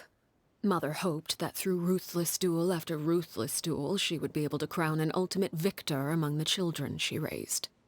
But you called on everyone to unite, to fight to a draw in order to reduce casualties. Your efforts may have only delayed the inevitable, but still. You gave them hope. You tried everything you could think of, but every attempt ended in failure. Still, you never turned your sword on Crucibina, and you never turned it on me. On that gloomy day, you told me, "For the last 16 years of my life, I've done everything I can to fight for freedom. But now, I realize that the only freedom I truly possess is the freedom to choose to die." I never imagined I would say something like that. I must have been feeling really worn down. But somehow, I still think I understand. According to Mother's plan, only one of us was going to make it until the end. And I always hoped that person would be you. If I could do it all over again, I still don't think I would make a different choice. Even when I first met you, I knew you'd be able to do what I couldn't. Is that so? Even now, I'm not sure I truly understand what kind of freedom you were trying to pursue. But as the head of the House of the Hearth, and as the children's father, I've tried to give them the most basic of freedoms. The freedom to choose their own fate. It's something I discussed with the Iudex of Fontaine. The children who want to leave the house will have their memories wiped clean of all secrets pertaining to the organization. In return, they will be allowed to live a normal life in Fontaine without being prosecuted for their past. Of course, I won't simply hand freedom to them on a silver platter. They have to fight for it and prove themselves worthy of it. Only freedom that is earned has true value. That's more than enough. That's exactly the kind of life I was fighting for. You know, Perry, I think you're a pretty amazing king, and a really great father, too. I'm really happy that you're the one who took over the house. I guess I do have one regret, though. I still haven't seen the outside world.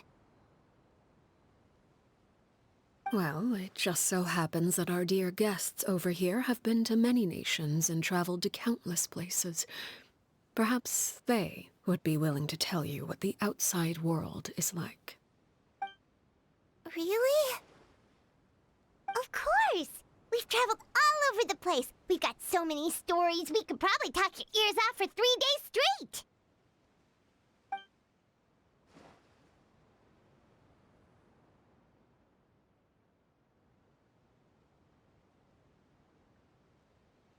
Ah, that's where Mora comes from.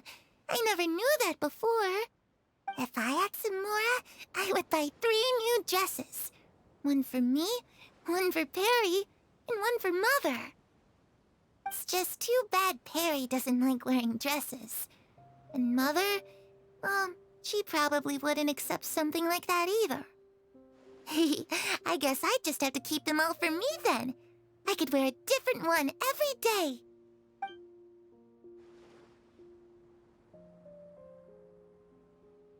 You know, I used to dream of being a bard. Playing the lute while singing into the winds of freedom. Even if there was no one there to listen, I would have continued to sing no matter what.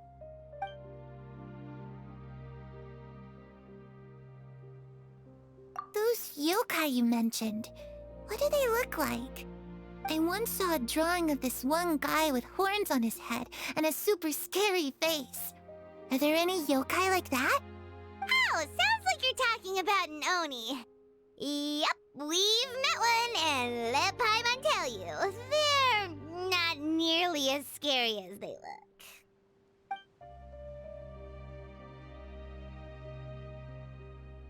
I was always too afraid to skip Mother's fighting lessons. But at the academia, I bet you could do all sorts of secret things in class. Things that have nothing to do with studying.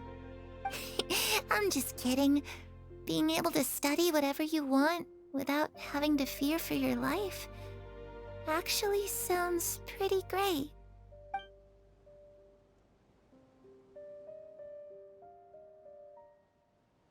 The situation was super dangerous. Lenny and Lynette were accused of committing a crime, and they were going to have to stand trial at the Opera Epicles. Oh no! That must have been hard for all of you. What happened next? Don't worry, we were able to turn the situation around super quickly, all thanks to Detective Paimon, of course. How'd you do that? Come on, tell me! Okay, so it was like this. After the failed magic show, we rushed to the scene and...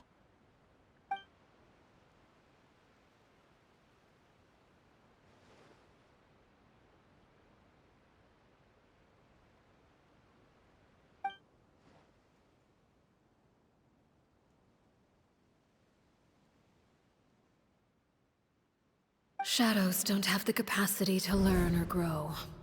Any new information they encounter is quickly forgotten over time.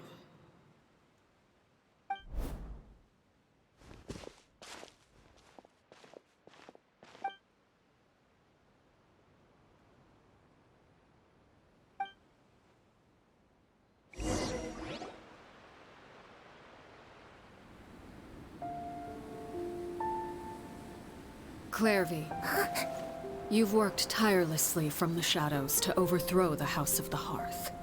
Now, by my authority as the Knave, I shall announce how this matter ends. You are hereby expelled from the House of the Hearth. You are no longer tied to this place, nor are you bound by its rules.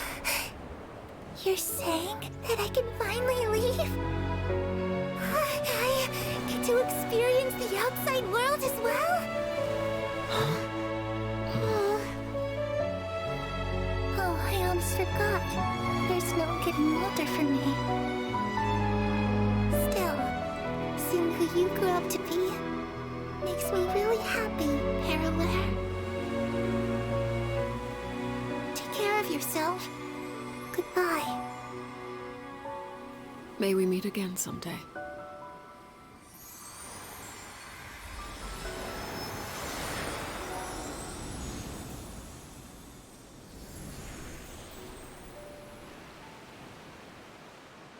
Clairvy.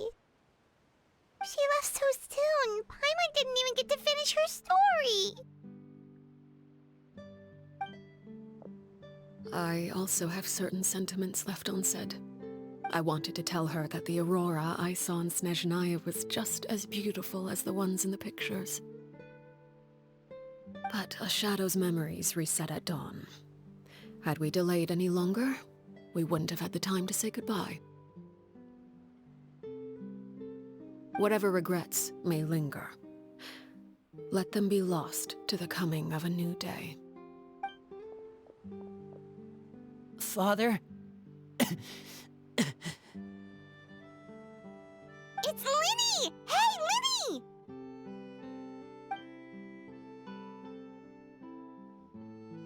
What is he doing back here? Let's go check it out.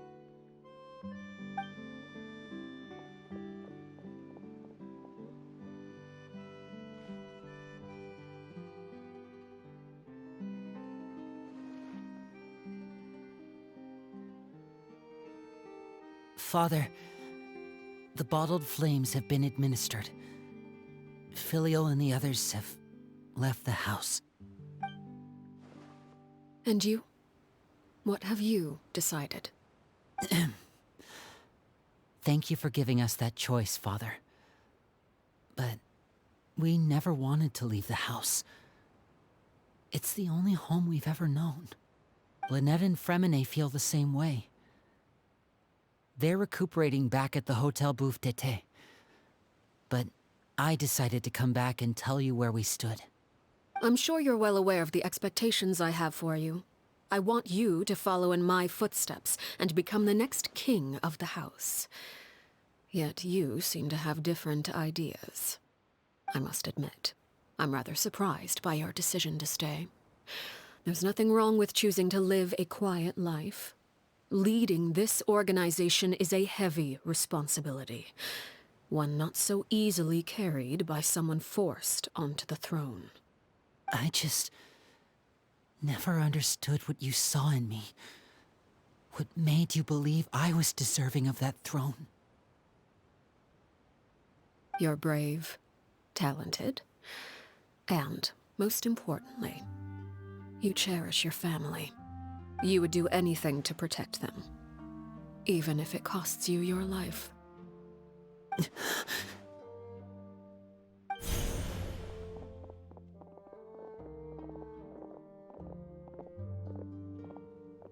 Speaking up back there was so brave of you, Linny. It's all thanks to you that we were able to convince Father to back down. You're a hero, Linny. Hero? Father is the real hero. Had Father gone all out during the duel, there's no way I would have walked away with my life. She must have had it all planned from the beginning, from the very moment she suggested a duel. I'm not deserving of that title. I'm not strong enough or smart enough. You're wrong. In my opinion, all you need to be deserving of the throne is conviction and the necessary strength to act on it.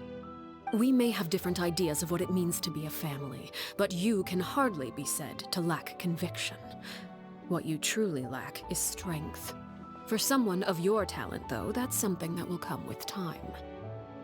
Even without that strength, you still chose to face me in a duel, even though the odds were stacked against you. That capacity to honor your convictions is what I truly see in you. Father. No one knows what the future holds, what tragedy or triumph may be in store. Being at the head of this organization requires the strength of will to face whatever comes. Caution will only hold you back. If reaching a certain standard were required to go after what you want, I would never have succeeded in killing my predecessor. Back then, there was still a considerable gap between our abilities. Strength may decide the ultimate victor, but those who let a lack of strength dictate their decisions or undermine their convictions will never be worthy of the throne. I understand, Father. Thank you. Children must grow up to surpass their parents. Only then can a family continue to flourish. The road ahead is not an easy one, so I'll ask you one last time. Are you certain you want to stay? You've done so much for me, Father, and that kindness must be repaid. Plus, with Project Stuja at hand, there are many dangers ahead, and I, for one, don't intend to back down. Protecting my family at all costs. That's my conviction. Then you're welcome to stay. As for Project Stuja, you need not be too concerned. If those cowardly businessmen and heartless dignitaries try to take us down, I'm prepared to teach them a lesson. Having members who longed for the light was our organization's last weakness. With those members no longer among our ranks, the House of the Hearth is like a spider hiding in the shadows. We need only wait for our prey to come to us. At present, our imperative is to use their plan to our advantage. In doing so, a crimson moon shall rise amid the frigid blizzards of winter. No demonstration of loyalty shall go unrewarded, and no sacrifice shall be in vain. As for the two of you, whether we meet again as friend or foe, I'll remember the camaraderie we shared in this moment. No matter how arduous the journey ahead, I hope we both reach our desired destination.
Didn't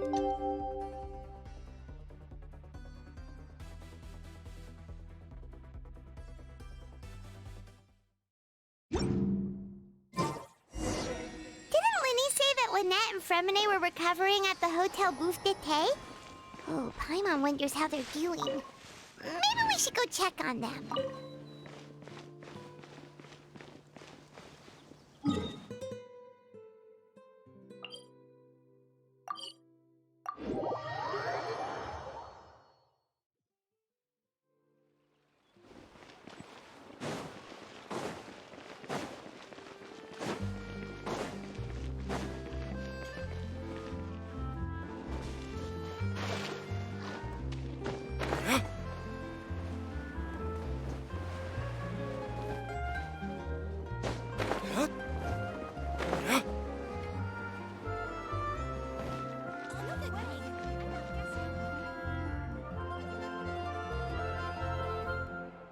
Lynette, Fremine, how are you feeling? Much better. Whew, what a relief. What about you? Are you feeling alright?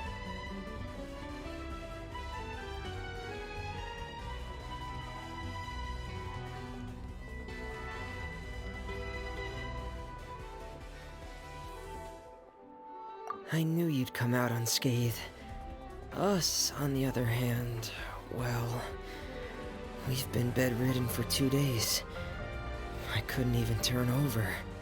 Oh, and I wanted to ask, is Clairvy gone? Linny and the other members have left Poisson and returned to the House of the Hearth. According to him, there haven't been any more sightings of a spirit roaming the house. I see. I'm glad. Father came to check up on us 2 days ago and told us about what happened with Crusabina and Clairvy. Actually, I've met Crusabina before.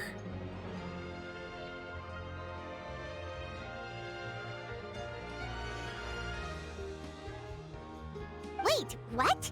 You've met the former knave? Crusabina died a year after Clairvy. It was during the year between their deaths that I joined the House of the Hearth. Crusabina had an extremely cruel and radical way of doing things. While she was alive, the atmosphere in the house was suffocating. When I joined, though, the experiment she valued so much had already come to an end, and all the people involved, dead and injured alike, were gone. Crusabina never talked about the past with us newcomers. A couple of months after I joined, Father killed Crusabina and burned all her files.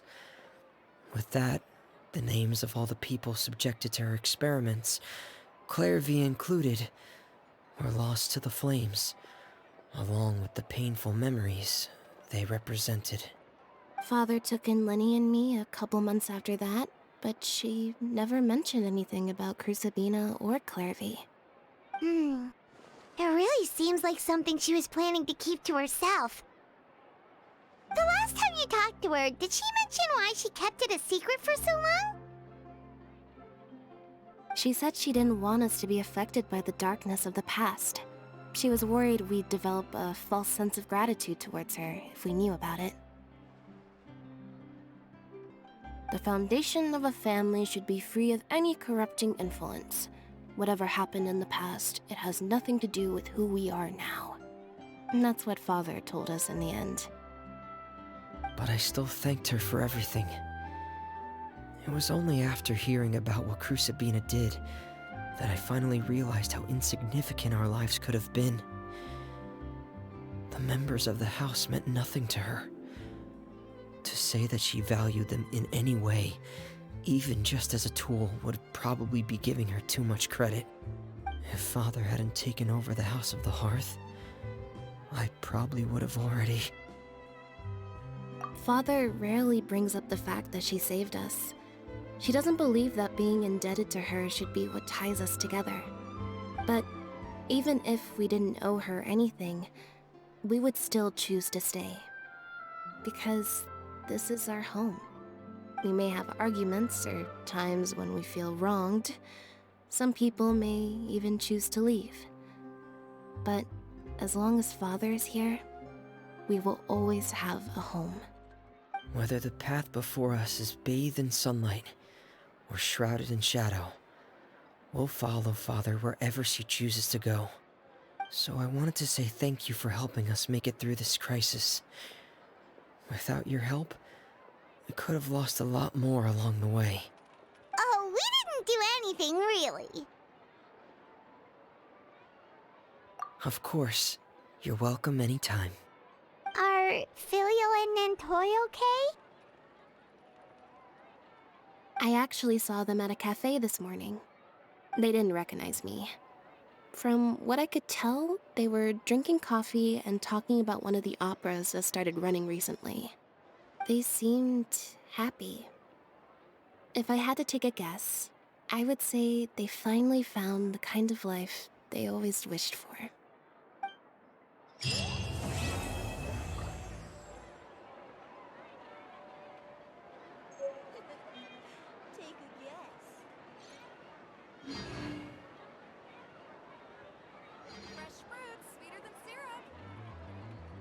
You should really bring the Knights of Favonius with you next time.